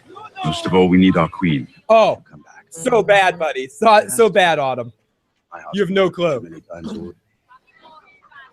Yeah, Kitty, Dr. Evil. Yeah, exactly. So our next scene that we get here is Cersei sipping wine, and it turns into our I choose violence scene eventually. Was it me, or this is just a very small thing? Was it me, or someone else? I might have read this in a Reddit post or something like that. Was the I choose violence different in the trailer than it was here? Did they use a different take in the trailer than they used in the episode? I couldn't tell you. I didn't see the trailer. She said it much quieter than she said it in the trailer. In the trailer, she said, I choose violence. And this she was said, there music playing in the trailer? Yes. I don't know. No, wait, I think it may be silenced in that moment. So you could be right there, Joe. That it was just how it phrased itself. But she chooses, but ultimately she's sipping wine in the dark. And Qyburn tells her the Faith Militant have come in. And it's just it's a funny scene between the two of them. The king let them in. The king's praying. Oh, that's fucking horrible. And she chooses violence. One guy tries to attack the mountain. We talked about this a little bit earlier. Tries to go at the mountain, and Jesse ends up ripping his face off with the Terminator music, and Cersei's smiling as we see the blood pile form. He outright predators him, pulls his head off with the spine. Spine comes out too. And put that shit on the wall next to the rest of them. I choose violence. Put it on a t-shirt under dog. Right? I choose wine over violence, says Petey's live music. Phil, let's talk about Qyburn. You were right, Phil. I choose violence was a different take. Thank you, Sunny D. Let's talk about Qyburn. Qyburn is very interesting. Creepy. I wish we saw more of him and more of his actions around King's Landing. I think it would add a different dynamic to the King's Landing scenes if we saw more scenes with him with his little birds or with Varys' old little birds and see all that interaction. I think he's creepy. I think he's interesting. And I wish the show gave us more of him because I feel like he could add a different dynamic completely to the King's Landing stuff that's feeling like one note this season. As much as I do love this season, I'm not going to go back on my thing that this season's in my top 3 for Game of Thrones seasons. I think I will have to see how it ends. If these last 2 episodes can actually hit it really strong, and next episode is a battle in the feel of Watchers on the Wall or Blackwater, and we get that kind of feel, and then episode 10 really gives us some conclusions and push on to this final push. But, I mean, I don't know. I don't know. No, I'm with you. It's going to... How the season ends up wrapping up is definitely going to be how the season very dependent on how feeling. But I remember my point. But Qyburn is a way... If we saw more Qyburn in King's Landing, I feel like it's a way of breaking up the monotony of the High Sparrow story in King's Landing. If we saw a little bit... I just mean a couple scenes here and there. Maybe we cut a little bit of the... Get rid of that Danny shit that was in this episode, or not. It wasn't even Danny shit. Give us an episode without like that. We could have taken those 3 scenes out, given them to Qyburn to make him look a little bit more plotting, a little bit more menacing, doing some of his like talking to some of the sparrows, you know, or whatever. Not sparrows. Yes. Sparrows. No, you're right. Little birds. Little birds, and then little birds. Yeah, different. Right. Yeah, they're birds. And then and giving us that instead, and it wouldn't have taken, at least it wouldn't have taken me out the little bit that it did by visiting over in Essos to Dan. And I gotta say, for episode 8, I know episode 8s aren't a thing, but when we compare it to, I know last season was the black sheep of Game of Thrones, but episode 8, Hardhome, was episode 8 last season. Which was maybe one of my favorite episodes of Game of Thrones ever. Almost. So I don't know. Of you know, anything ever. Going to it was one of my favorite things I've ever seen in my life. So, so it's worth mentioning that this is a demotion from last year's episode 8, but it's hard to go with that. That episode 8 was, oh my god. Yeah, high bar. That's a zombie and they fight. didn't reach it this year. Fucking ever. So our next scene that we get into is Brienne and Pod showing up at the Riverlands. So and Brienne just can't drop being an asshole to Pod. Leave Pod alone, Brienne. You have a keen military mind, Pod. Fuck you. You're such an asshole, Brienne. Everyone pushes Pod around a Yeah. little bit. It's very sad. He's too nice. So we go off to our Podrick Payne scene with Bronn, which is very interesting. Let's listen to I guess you gotta have some faults when you're blessed with that cock, right? So too nice, I guess, is how you get blessed with that cock. I guess you have to be. You use that. Well, that's what I was getting at, right? Pod should slide with a magic stick. Bronn interacting with Pod was disturbing and weird. Pulls him by the magic cock. So here we go. Speaking of the magic and weird, let's listen to these two fucking fuckers interact. Podrick fucking Payne. Podrick fucking Payne. Hello to Columbia. Welcome, Juan. So we get the two of them interacting, and they're fucking. No. So Bronn is shipping the Brienne and Jaime romance. He's like, well, she wants to. He wants to. Are they fucking? You have, right? Fucking, don't you think? Well, yeah, exactly. Kitty. Well, you fucked her, right? Who hasn't fucked her? That's what people do. I fuck her. Would you fuck her? It was one Tormund would fuck her. Oh god! Oh boy! Is it weird to anyone else seeing destroy and be destroyed by her? Is it weird to anyone else seeing Tormund pop up in those commercials? What is he in? What kind of commercials is he in? It's very I don't know, strange. beard commercials or some shit. No. It's I see. It's like Amazon or so. It's like some online service or something, like Travelocity.com or some shit. I thought he's selling beards. All I can see is the beards. He's selling beards. Everybody's selling beards on TV. I see them all over the place. I'm like, oh, maybe I should go buy a beard. Ron, who's really excited he's on screen, really tries really hard in this scene, and he's really like on Pod in this scene, and it's for once at least I'm on Pod side. I'm like, Ron, leave Pod alone. Morning and hour at night, every day. I'm training. I'll fucking you're kill not you. joking on Pod. You can still sneak up and murder you. It's Wyndham Hotel commercial. It's a different type of fighting, and see that's why this Battle of the Bastards thing is going to be something that I think John knows different types of fighting now. Yes, he absolutely does. He's like, and he just starts slapping him. He's like, "Listen, bitch, I gotta slap you. I gotta fucking slap you, Pod. Fuck you, Pod." So he wrestles him. He's happy to see him. Podrick says, "I'm his cock." Yeah, you're gonna fuck him. So we got one guy sticking a finger up another guy's ass in this episode, and then we got one guy grabbing another guy's cock in this episode. And then we get this. All over the place. I love it. Sexual fun, Joe. So here we go. We get number 9 here. Well, you got to spread it around. There hasn't been too many sexual assaults on men in the show, mostly only perpetrated onto women. So, here we go with Jaime and Brienne's talk here, which is some fun stuff. The Tully army. They're a bit occupied at the moment. I was sent here to reclaim River Run, currently defended by the Tully rebels, so you can see the conundrum. The Tullys are rebels because they're fighting for their home. River Run was granted to the Freys by royal decree. As a reward for betraying Robb Stark and slaughtering his family. Exactly. Great tennis match between the two of them. This is one of the scenes I want to play this whole scene. So let's listen. Let's pause for a second and listen to Brienne and Jaime's scene. Shouldn't argue about politics. You're a knight, said Jaime. No, there is honor in the end.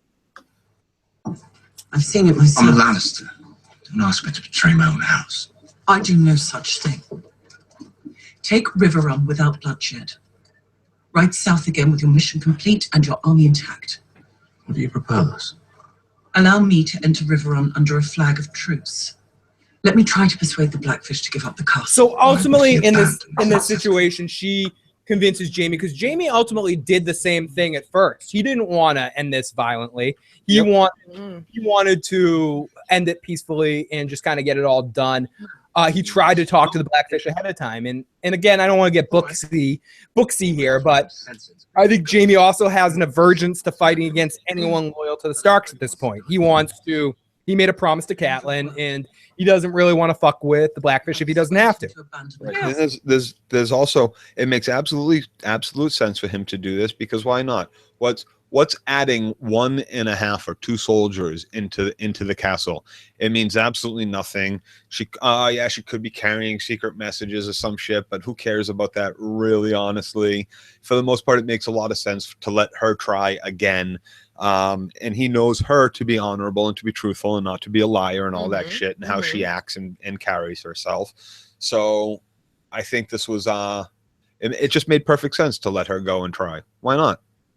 Why not? His mission is to just get the fuck out of there as soon as possible, and he can not kill anybody like was it Jay? Like Jay said, you know? I mean, that's a plus. I really thought that these things were pluses. He tries to end it peacefully. He tries again with Brienne to end it peacefully. He tries with Edmure. He buys Edmure. He says, listen, you're going to come. You're going to live in Casterly Rock.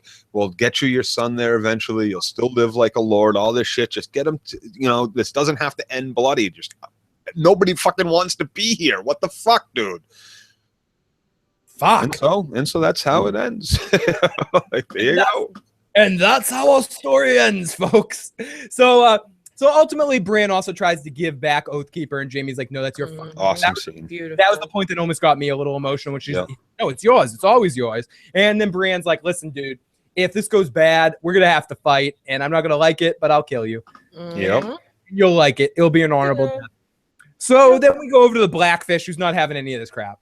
Signature. I don't know you, and I will not surrender. Double the guards tonight. Yeah, double the guards tonight. The Blackfish, and what I'm not going to say I didn't love the Blackfish in the last episode, but I felt like the actor himself really got to stretch out, similar to Roy McCann and Roy McCann in the Hound's performance. He got to stretch out more in this episode, so I love the Blackfish even more in this episode than I liked him in the last episode. Great stuff. He's just, the actor that's playing him is really huge as he's up against Brienne. Both actors, him and Gwendolyn Christie, are both very fucking huge. Yes, they're big people.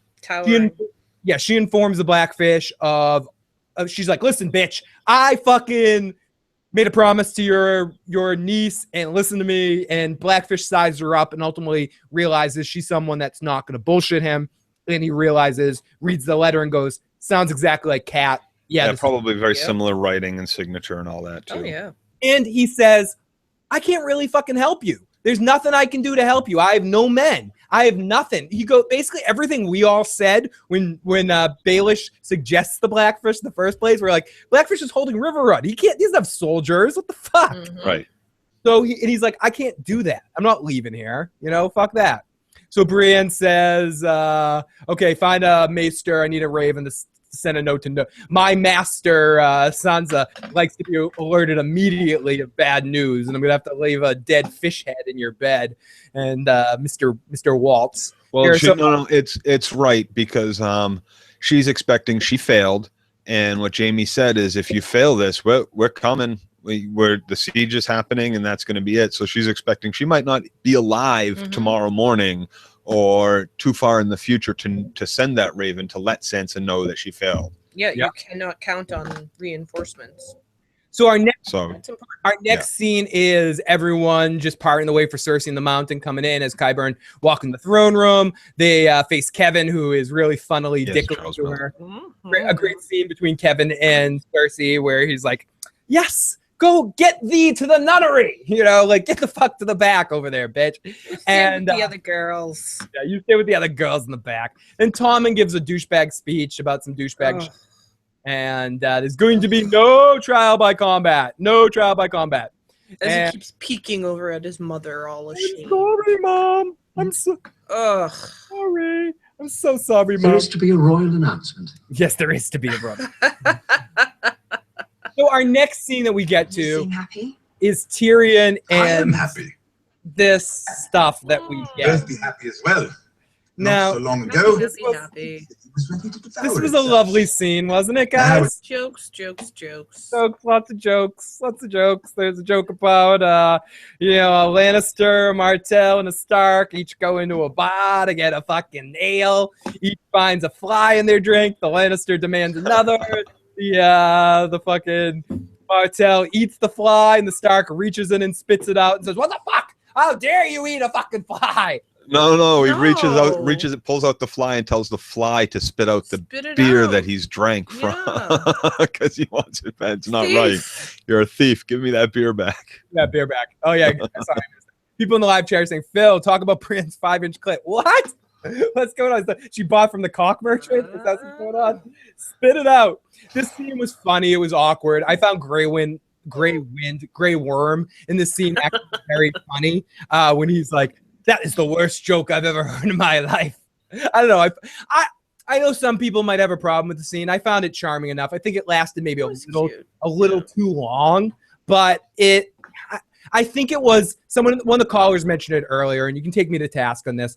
They were saying it was almost like the show was like, oh, we haven't had Peter Dinklage in the show for 2 episodes. We need him to do some Peter Dinklage type stuff.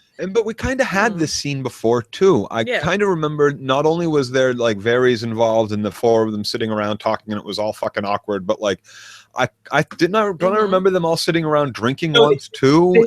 Tyrion's trying to get them to drink, but they don't actually drink. This is the conclusion of that story. I love how Missandei goes all Splinter from the Ninja Turtles, where she's like, I made a funny.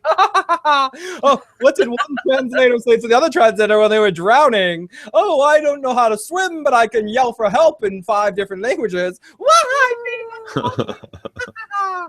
And Missandei was cute enough in this scene, and like, I don't know. It was all right. I mean, I guess it was, we needed it to make sure we saw Tyrion feeling all high and mighty, so we got the breakdown later when he sees the boats and the masters coming and back their property. It was all right. It wasn't my favorite scene. The episode was my least favorite. I enjoyed it. I enjoy Tyrion. I enjoy everything he's in. I feel bad for Grey Worm because Tyrion will be having sex with Missandei before this is over. But whatever. As I mentioned many times, if Peter Dinklage wants your woman, he's getting your woman. We learned it on Nip Tuck. We learned it on this show. If he wants her, he's charming son of a bitch. He's the most charming person in the world. Tyrion Lannister / Peter Dinklage is probably the most charming son of a fucking bitch on the fucking planet. So, I don't know. Here, take her. You can have her. I don't know. Oh, yes. Someone in the chat mentioned we get an important moment in this scene where Tyrion talks about his dream that he wants to open a vineyard once Daenerys takes over. And just only feed his booze to people. He'll have one line, the imp's special whatever that's only for his friends. Yep. Only for his friends. And he gets sad. He gets sad for a moment there as he thinks, I don't really have any friends. All my friends are going. And then he tries to make some friends. Yeah. Not very observant, but very charming. Yes. Very, very well said, Justin. I hope he gets his vineyard. Amy, me too. You can hate the jokes, but Missandei had a chance to say that she knew she was on a sinking ship no matter what her talents were. Great point, Helen. Ren, so you know he'll die soon. Want a joke? D&D Emmy Award for writing. I hate Tyrion. I kick him in his face. So I was thinking of the app Kick. Fucking pervert. The most famous dwarf in the world. He should get a small business loan after he breaks the siege. That's what I do. I drink and I no side butthole. Tyrion Lannister. Assyrian 1 through 4 was so good. What were I wrong? Swag with my dick. So the live chat is fucking kicking ass. We've got callers. Hold. All you callers that are on hold right now, we will get to. We're going to get through the recap. We're getting close to the finish. And then I'm going to get to all the calls that are on hold before we call it an evening. So everyone, if you want to call in, you can always call in at 914-205-5689. Here we go. So our next scene is Jaime breaking Edmure down. This is our first Edmure talking. Lord Edmure. This is a good scene between Jaime and Edmure. I liked this scene a lot. Yes, very good. Your birth deserves better. Really, Jaime breaks him down here. Edmure gets some swipes in there on Jaime. If you're a Jaime hater, you get your moments of him saying some stuff to Jaime that feels good having said to Jaime, and Jaime feels it and embraces it.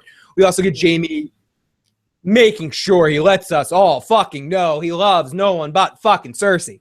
Which, fuck, dude, let it go. She's fucking bad for you. Yeah, dude. But ultimately, that girl is poison. That girl is poison. Nothing but a fucking short hair and a smile. That girl is poison. But ultimately, he manipulates him by threatening to take his kid and put him on a catapult and throw him over the fucking wall. And Edmure agrees to his thing. So Edmure shows up at the gates, and he's like, dude, let me in. And Blackfish is like, don't let him in. It's a trap, you dumbass. I love that. It's well aware of the... Man of hospitality, I'm the rightful lord of Riverrun. No, it's a fucking trap. I demand entry. No, don't let him in. Don't let him in. Don't let him in. He's the lord of Riverrun. I have to obey his commands. He's been there captive ever And the thing is, as far as it being a trap, like, those drawbridges go up in a snap. Like, they would never be able to, like, storm the drawbridge before that bridge went up by opening it for Edmure. So what kind of a trap could it be? Exactly what it turned out to. Edmure decides to say, open the gates. Yeah, the Lord surrendered. And if maybe the Blackfish didn't run off in that minute, he might have been able to, like, stop that from happening. Yeah. It's a trap. But the Blackfish is like, everybody, where's the trap? And the Lord, he goes, you're not the Lord of Riverrun, my lord. It's some interesting back and forth between them all. And the Blackfish is like, you're not obeying Edmure. This is just the Kingslayer doing this thing. And the Blackfish says, I'll cut your bitch's head off. I'll cut your head off, bitch. Fuck balls. Edmure looks in. Jaime's watching. They go back and forth with the phrase, I hope this is a good plan. And ultimately, Edmure is just a douchebag and's like, listen, guys, open the gates, let the Lannisters in, drop your weapons. And the Blackfish just backs his ass out of there and runs.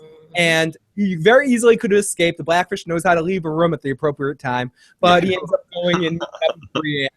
And we get the Blackfish and the Brienne as Brienne's getting into a boat, and she's like, dude, come with me. Come the fuck with me and help Sansa. He's like, no, I haven't had a sword fight in a while. It's time to go get my ass kicked here. And he I suppose I'll make a fool of myself. I like that. I really like that. And it's shows the difference between like Barristan's the point Barristan was at his age and the point that the Blackfish is at his age. One stayed in shape, stayed training, stayed fighting. The other one hasn't fought in fucking years, and he knows that he's about to go out there and die because of it. Mm-hmm. Now, douchemere. Someone says douchemere. Dawn, I will. Dawn, you know what? I got your number saved. I'm gonna fucking call you. We're gonna fucking call you. We did yada yada it a little bit, but that really was the Jaime and Edmure scene was one of my favorite scenes of the season so far. It was a really good scene. I know you. I know, Joe. You have an affinity for that actor in general, though, because he's from Rome, isn't he? Right, but even more so, I really liked Jaime's performance in this. I liked all the honesty that came out of his mouth. It was the kind of honesty that they were trying to get out of him when he was prisoner, but this time he was in control and he let it all out. And he was. Like I said, I don't think there was a single piece of dishonest word that came out of his mouth. I absolutely believe he would have flung that baby at the wall too, whether it's Edmure's child or not. And it was an interesting foil to the scene when he was a captive. Correct. And Catelyn was, bereaved. Analysis of Thrones was a great discussion. The actor was actually typecast as a chode. I thought it was kind of cool how much power Edmure had. Who fucking knew? I did like that too, that you got some sort of revenge on the Blackfish in some ways, if I'm looking at it in the fucking sadistic kind of way. So the Blackfish is dead. This is where Jaime's like, bring the Blackfish to me, and he's not. He's dead. He's gone. I think he's in a Frey cell. People can call me tinfoil-y all I want. I think the Blackfish is in a Frey cell somewhere at this point. I don't think he actually died. I think they were able to capture him. Jaime says, well, he died fighting. That's okay. Jaime seems a little upset as he looks out the window and waves goodbye to Brienne and sees her go goodbye as they have sloth love chunk as they go back. We have a sloth love chunk moment. So, oh my fucking lord. Then we go to number 20 here. Again. Oh no, I'm sorry. This was a different one. The Unsullied could mount a defense off the beachhead if the slavers. No more talking from you. No more. I think that's gonna be our new. No more talking from you. I gotta say, I don't think. Okay, Tyrion's policy is not what made this happen. This was going to happen anyway. It takes a long time to get that many ships together and everything else. So that's not Tyrion's fault. We know that Tyrion knows how to defend the city. We know Tyrion has tactics. We know Tyrion is a very, very smart man. So this is Grey Worm jumping the gun a little bit by telling Tyrion to shut the fuck up. Then again, Grey Worm is a fucking general. Grey Worm has been trained for this his whole life. this is what Grey Worm knows. Kimberly So, said your favorite words in the entire English language, Joe. fuck. Joe's right. Thank you, Kimberly. It's nice to hear that once. Yeah, Joe likes hearing that. He does. So ultimately, Grey Worm and Missandei are like, Tyrion, you got us drunk, and now we're not having a good time. Fuck you, Tyrion. And Tyrion goes, I was wrong. I get it. I fucking get it. As we hear a bam on the roof of the place, and did you have any doubts? Yeah, I mean, I thought it was. I mean, I said that in the preview. People were saying when we see that moment in the preview, I go, "Oh, that's probably Drogon on the roof." Dany back, and then Dany walks in. One of the callers said it earlier. She walks in with Dany music, the wind blowing through her ear. The wind is beneath her fucking wing. Cheesy. And she's like, with a pissed off look on her face, like, "I am here to save the day, like I am the goddess Daenerys, and fuck you." No, I'm sorry. You know, you guys all know what I think. I think Daenerys is our villain. So our villain shows back up to do villainous things. So then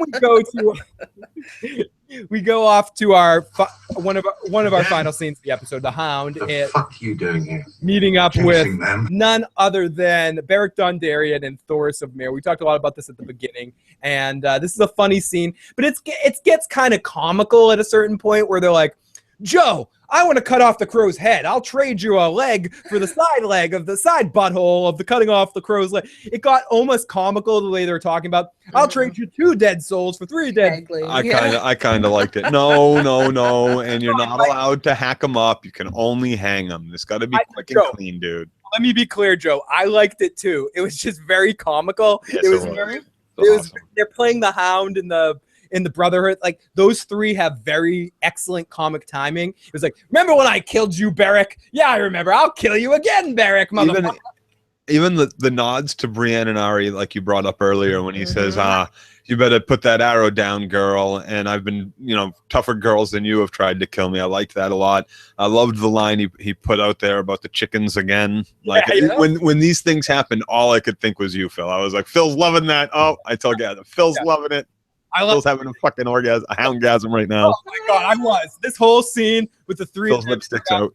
This was my favorite scene of the episode. I just loved seeing the 3 of them interact. I was Phil-gasming all over the kitchen. I was like, oh, fuck. Give me a tuna fish sandwich with this shit. This is amazing. It was delicious. Very delicious stuff. So we also get Hound cock in this scene, which is very interesting.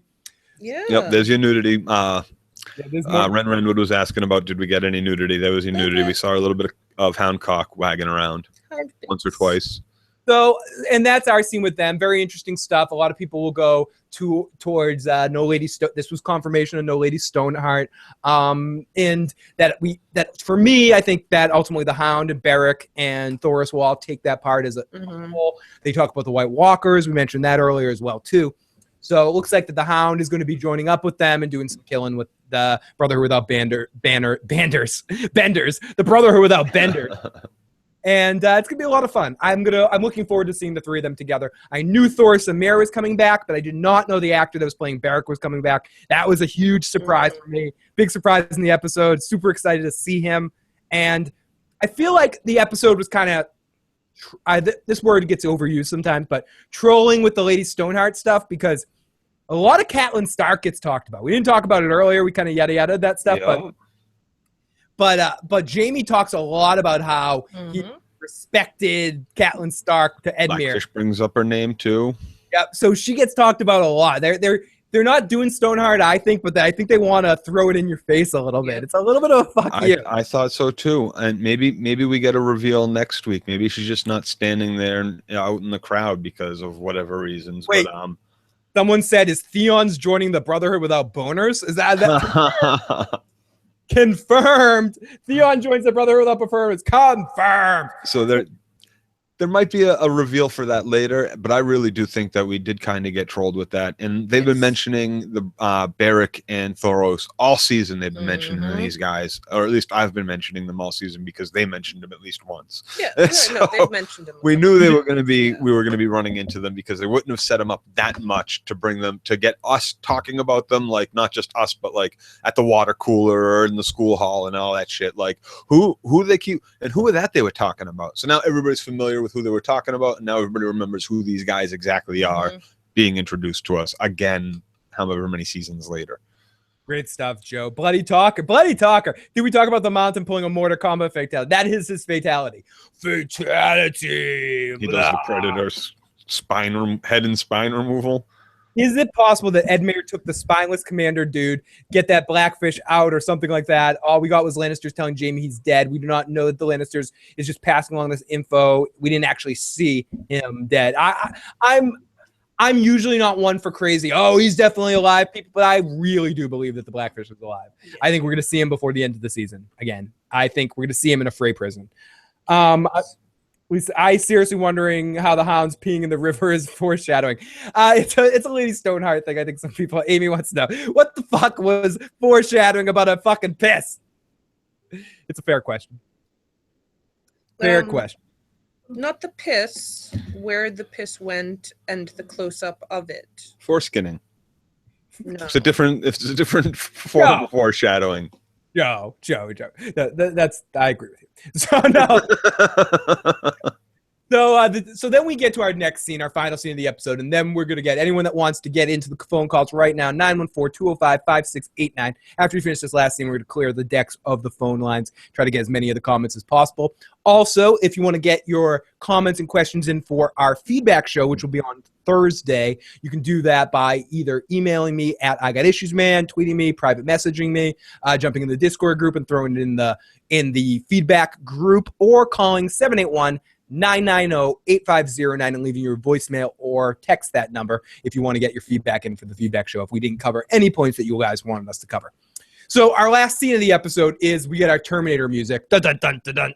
And it's Lady Crane waking up Arya, and she's waking her up, and she's like, blah, blah. We kind of already talked about a lot of this. Lady Crane ends up dead because the waif shows up, and she goes, if you didn't.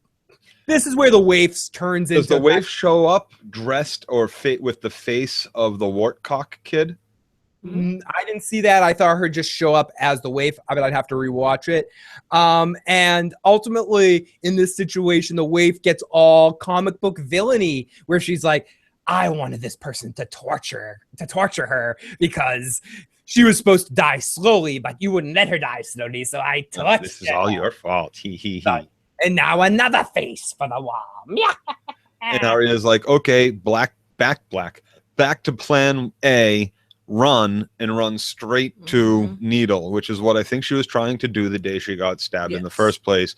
She was just foolishly taken by surprise because she didn't realize that the faceless men could change the way they look at this point. She hadn't gotten to that point in her training yet, so she had no clue that was coming.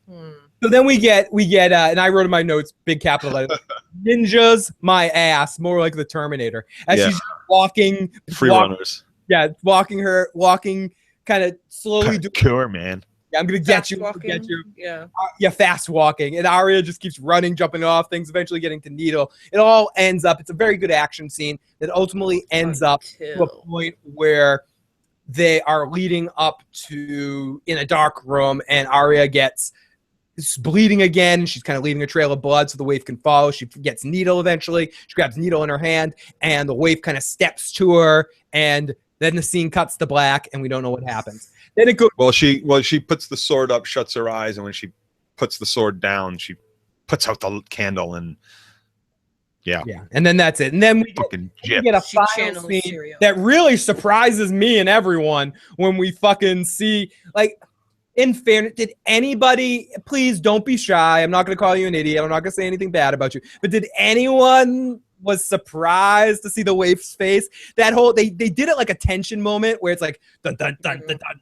The music was, I keep doing the Terminator music. This wasn't the Terminator music. It was just like, bum, bum, bum, bum. Who is it? Who is it? Who is it? It's the waif that's dead. Did anybody think that it was Arya's face that was going to be up there? Anybody? I want to know. And again, I'm not going to I'm just curious. Did anybody for a moment think that could have been Arya? No. The answer is no. You didn't. And if you did, you're wrong. No, sorry. But no one thought that. Ultimately, it was no tension in that moment. I think they wanted it to be tension, but the tension came in the speech that came afterwards. When Arya gets in Jaqen H'ghar's face. He's like, listen, bitch, you fucked this up for me. Yes. But here you are. But here you are. You tried to have her kill me. And there she is. And there she is, dead. And you're no one. You're no one. You made it. Graduated. No, come on, Arya. Say the line, Arya. Finally, a girl is no one. No. Let's hear it. Pimp it out, Arya. Tell us. A girl is Arya Stark of Winterfell. Yes. And I'm going home. Fuck yeah! Yes! Go home, Arya. Go home. I thought she was going west of Westeros.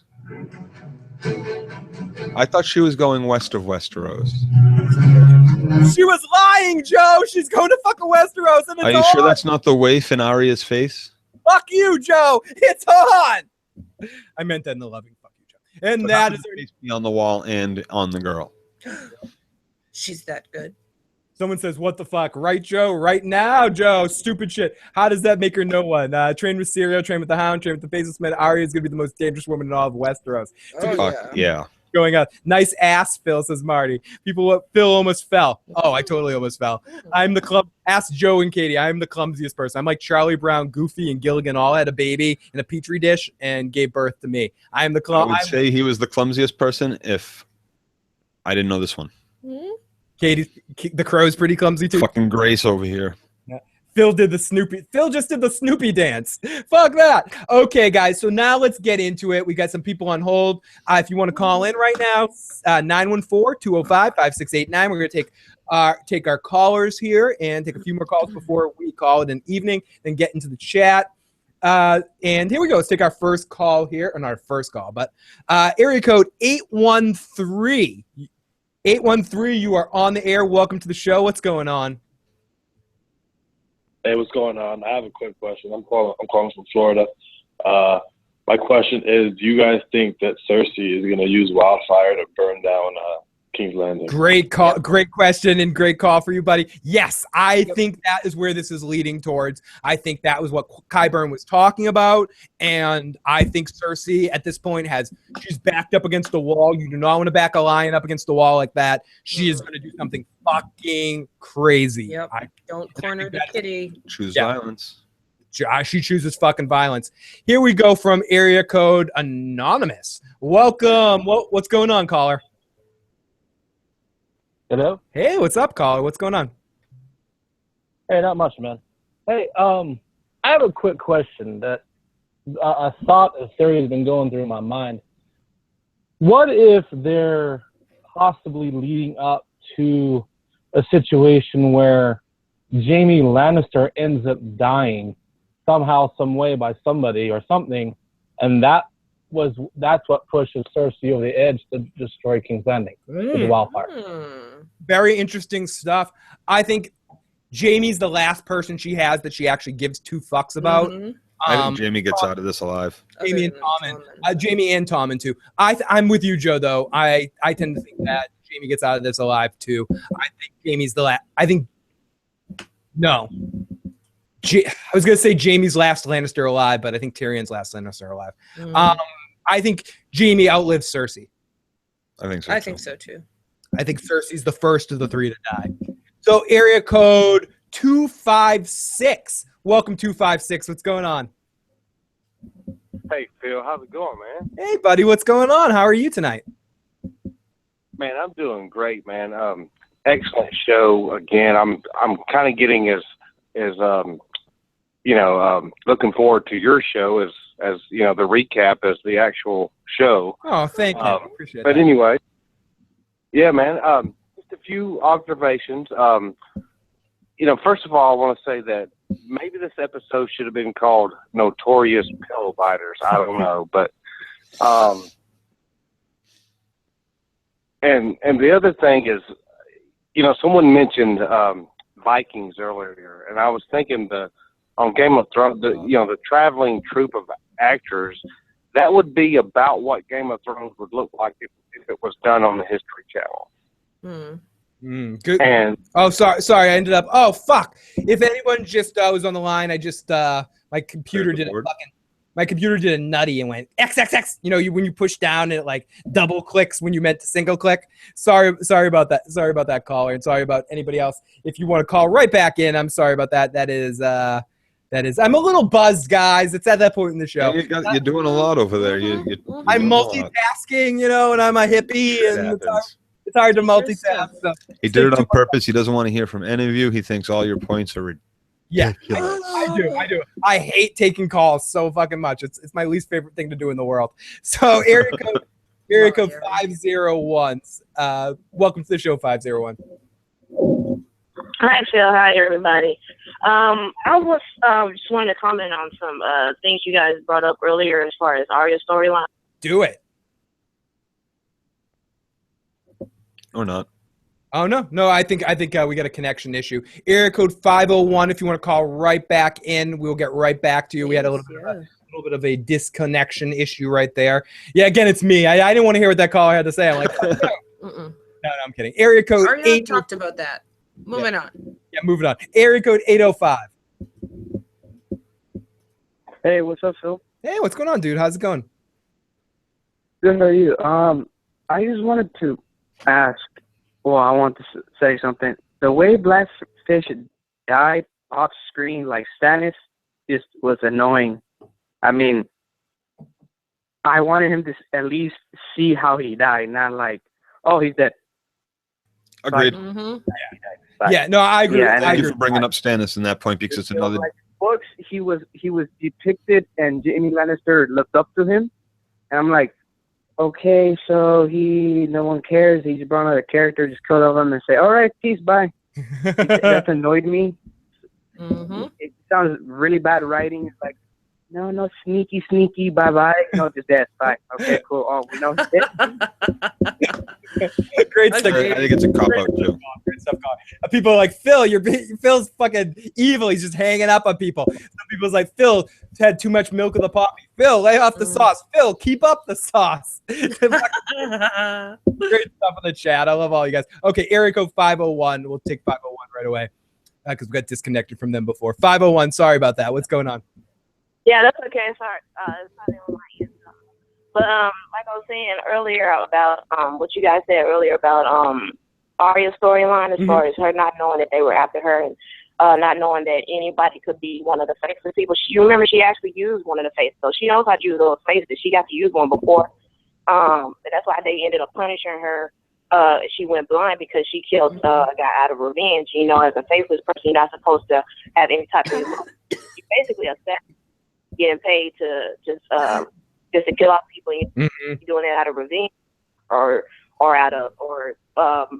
saving people out of mercy and all that kind of stuff. Arya failed twice because the first time she used the face for revenge for that I think he was a pedophile guy. Yeah, Meryn Trent. Yeah, I don't know what his name was, but she killed him out of revenge. You remember she stabbed his eyes and all that kind of stuff. So that's why he ended up blinding her. And the second thing I want to tell you guys about is the reason why she was able to win against the Weiss is because she had the advantage in the dark because she had that experience being blind. So she was finally able to kill her because, you know, all those scenes that they showed previously when the Weiss was training her, how the Weiss was always kicking her ass. So this time she had the advantage because she has the experience of being blind. And that's where the Weiss was at a disadvantage. And that's why she was able to kill her this time. No, good stuff there. And ultimately, you're right. We got the conclusion that we would know because Arya, the last time they were in the dark and the last time Arya was blind, she actually beat the Weiss in that situation. So she was recreating the events of the moment. I guess selfishly, I would have wanted to see the fight because I like watching Arya kill, as horrible as that sounds. I like watching her do her thing. So I wanted to see it. So maybe it's just selfish on my half, but I definitely agree with your point. So we got a couple more people on hold before we call it an evening here. Area code 404. What's going on? Yo, dude, what's up? Sunny day again. Oh, hey, buddy. What's going on, Sunny day? Thanks for taking my call. I was going to say, who do you guys think is going to be the key figures on the Bolton sticks? Because remember they said it would be two characters.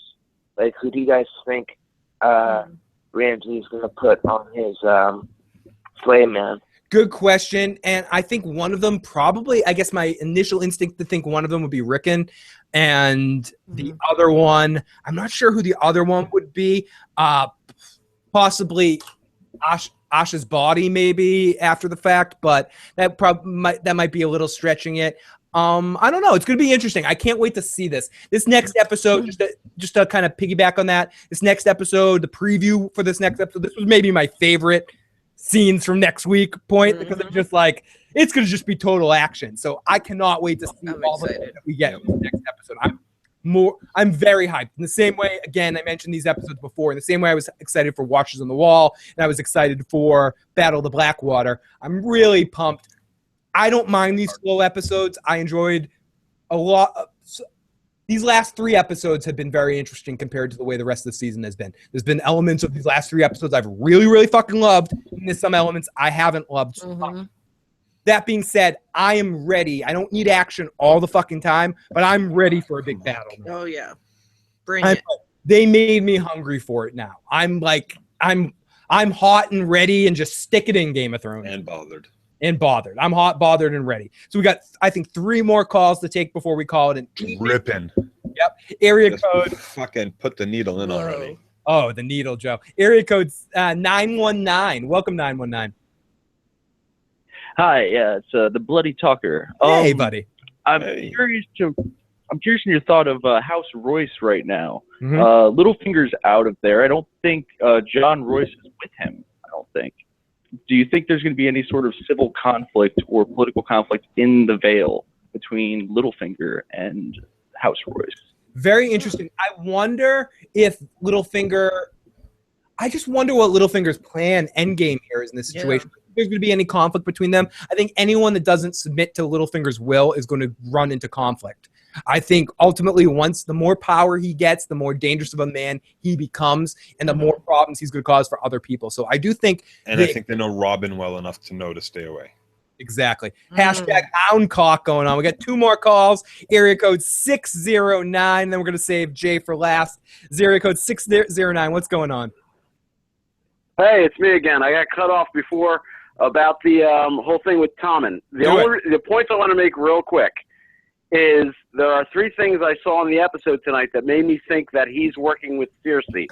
The first one is that Jaime Lannister went on a long time about how much Cersei loves her children. The second one was that, and I had mentioned this before, how the last time Cersei and Tommen were together, he said that I won't let you down again and teach me how to be king. The third thing was she chose violence before she knew the secret that came at the end. And if you noticed, when she was walking towards the stairs as Tommen was walking out, you got the sense she was about to yell to him, like, son, why would you do this? And she doesn't. So they are definitely in some kind of cahoots to turn this whole thing around on the 7, in my opinion. I hope you're right, caller. So. I really hope you're right, caller. I think you're giving them both a lot of credit. But I absolutely hope you're right. Oh, we got 2 more calls. Someone else just called in, but let's take Jay's call first here. Is our buddy Jay. What's going on, my friend? Well, that last call, this is not what I called in for, but to that last commenter's point, he's way too high on giving Cersei credit. And another thing is I left a message earlier where it's like 5 different things, so don't stop the message first, and there's a question on there I would like you guys to answer. Cool. Also, to Joe's point about Edmure is not the Lord of Riverrun according to the king. Who's the king at this point? Because if you remember correctly, the king in charge right now is not actually the king at all. He is not a Baratheon at all. He is Jaime and Cersei's kid. And actually, the show is kind of fucked if he put Cersei on trial and Cersei just cops to every single crime she committed, because in those crimes it would be like, Tommen, you really have no claim on this throne. Why is anyone listening to you? They would all just stop listening to Tommen at that point, because Tommen is not the real king. Yeah. So technically, no one is following the king's orders. Great point right there about the Cersei, about the Tommen situation. That by putting himself in the situation, he may incriminate himself. I bet they'll stay away from the incest thing simply for that fact. The High Sparrow thinks of Tommen as someone he can use and kind of tap into and manipulate. So he's not going to bring up the Jaime stuff. He's going to bring up the Cersei. I mean, the Lancel stuff and some of the other rumors about her killing Robert Baratheon and all that sort of stuff. So here's our last call of the evening. Area code 315. Finish us off tonight, 315. Hello. I want to bring it back to Bravos for a second. Do it. I have a weird question on what you guys think about this. I think that Jack and Hagar, she actually never wanted Arya to become no one. I feel like this whole plan was to let her become more of an Arya Stark, because just looking over the past few seasons, he's brought out of her that she actually likes the Hound. He's brought out with her ties to her family. I don't know. That's just my opinion. I want to hear what you guys have to think about that. I think you might be on something in the fact that I think he knows that Arya has a list. He understands what kind of person she is and she could do killing. So he views her as a vessel for the many-faced god. That whether she's no one or not, and whether she's in the whole bullshit of the dogmatic bullshit of the many-faced, of the faceless men shit, she serves their purpose because she's out there as a force of nature that's out there killing people and stopping people for her own will. And I think Jaqen looks at her as just, do what you do. You do Arya. I don't care what you do. You do what you do. Yeah. And ultimately, the Waif wasn't a very good faceless man. You really look at it, and Arya did Jaqen a favor. Yes. Set her up in this situation because if you're a faceless man, you're supposed to kill without reason or like emotion and stuff like that. Obviously, the Waif got off on doing certain things. And oh yeah, she loved what she did. Yeah. So very cool stuff here. Let's take a couple quick voicemails that we have here. Let's listen to this voicemail from Chicago. Hey Phil, quick question. Do you think in the Arya Waif fight it would have been cooler if they maybe just went to black with the screen when she cut the candle? And then you got to hear a little bit of the fight for just like a few seconds. Yes. Yes. I thought it might have been cool. Yeah, it would have been cooler. I'm with you on that one. Definitely would have been cooler. That's kind of what I was expecting at first, for a split second, and then it didn't happen. Yep. Yeah. So let's take a couple more of these. Yeah, I had two questions. One, do you think there's a chance that Blackfish is going to be, spirited away and, faking the whole thing? And the other thing is zombie mountain's head, the dwarf head that, was brought to I think so, but a couple people have suggested to me that the size of the helmet he's wearing doesn't really make sense to that fact. So I think I might be up Schitt's Creek with that one, and I think it's the dwarf's head, but I'm just off on that one. Here's one more from Chicago. Hey Phil, there's only one question that I really, really, really want answered when it comes to Game of Thrones. Do it. I really gotta know. Tell me. What happens when you take a jackass and a honeycomb into a brothel? What happens? What the fuck happens? It's honey nut delicious is what happens. It's fucking great. I'm going to save SM's comment for a voicemail show. Here is a couple texts we'll take quickly. Damn it, D&D get me excited about Lane Stoneheart. That turns out to be 3 fucking assholes. Tommen is just going to die like he lived. A bitch. I like that one. The Waif is awesome. A fucking fucking track star. What do you guys think was the worst season 5 for tonight's episode full of mistakes? Why are we still theorizing that just going to make up some bullshit or stomp our trees? Do you think Beric Dondarrion is actually important since he's been brought back 5 times? Do you think? I think Beric does serve some purpose in the wars to come. And what is this worse? No, I think Sand Snake shit was the worst thing Game of Thrones has ever done. Just finished the episode. Oh, okay. I'm absolutely with you there. I think sand snakes are definitely the worst stuff. So everybody, I think this is about time. We got to thank everybody that joined tonight. Joe and Kay, do you have anything else you want to mention for this episode that you guys didn't get a chance to talk about?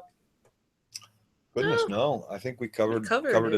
We covered it all. Yeah, I actually let you guys talk tonight, so I'm happy about it. So everybody, thank you so much for joining us. Really appreciate everyone in the live motherfucking chat, everyone in the Discord group. You guys are awesome. Bloody Talker, Amy, fucking all the people that are in the Discord group, right? Critch, fucking love you, Critch. Thank you for all the support. Huge support to Michael T. Michael T's been making some amazing donations on PayPal. Thank you so much, Michael T. Thank you. Not say enough thanks to you for helping me out and all of our Patreons as well. Huge thanks to everyone that's been taking care of us.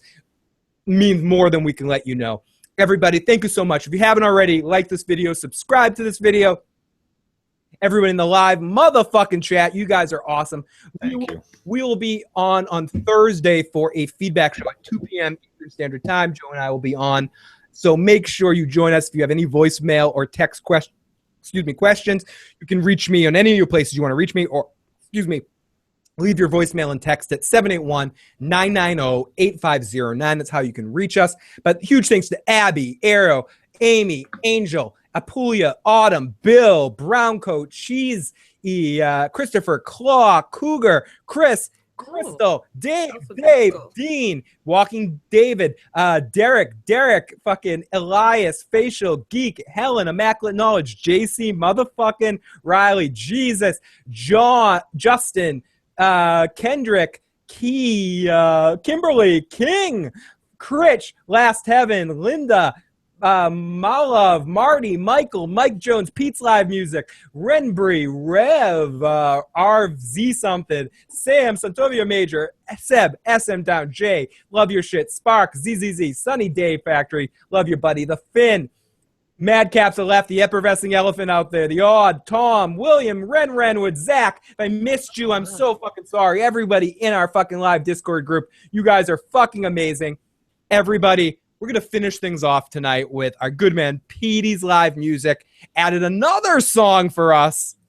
Or the same song, but another little remix. This is from popular demand, our next remix. This is from Braun.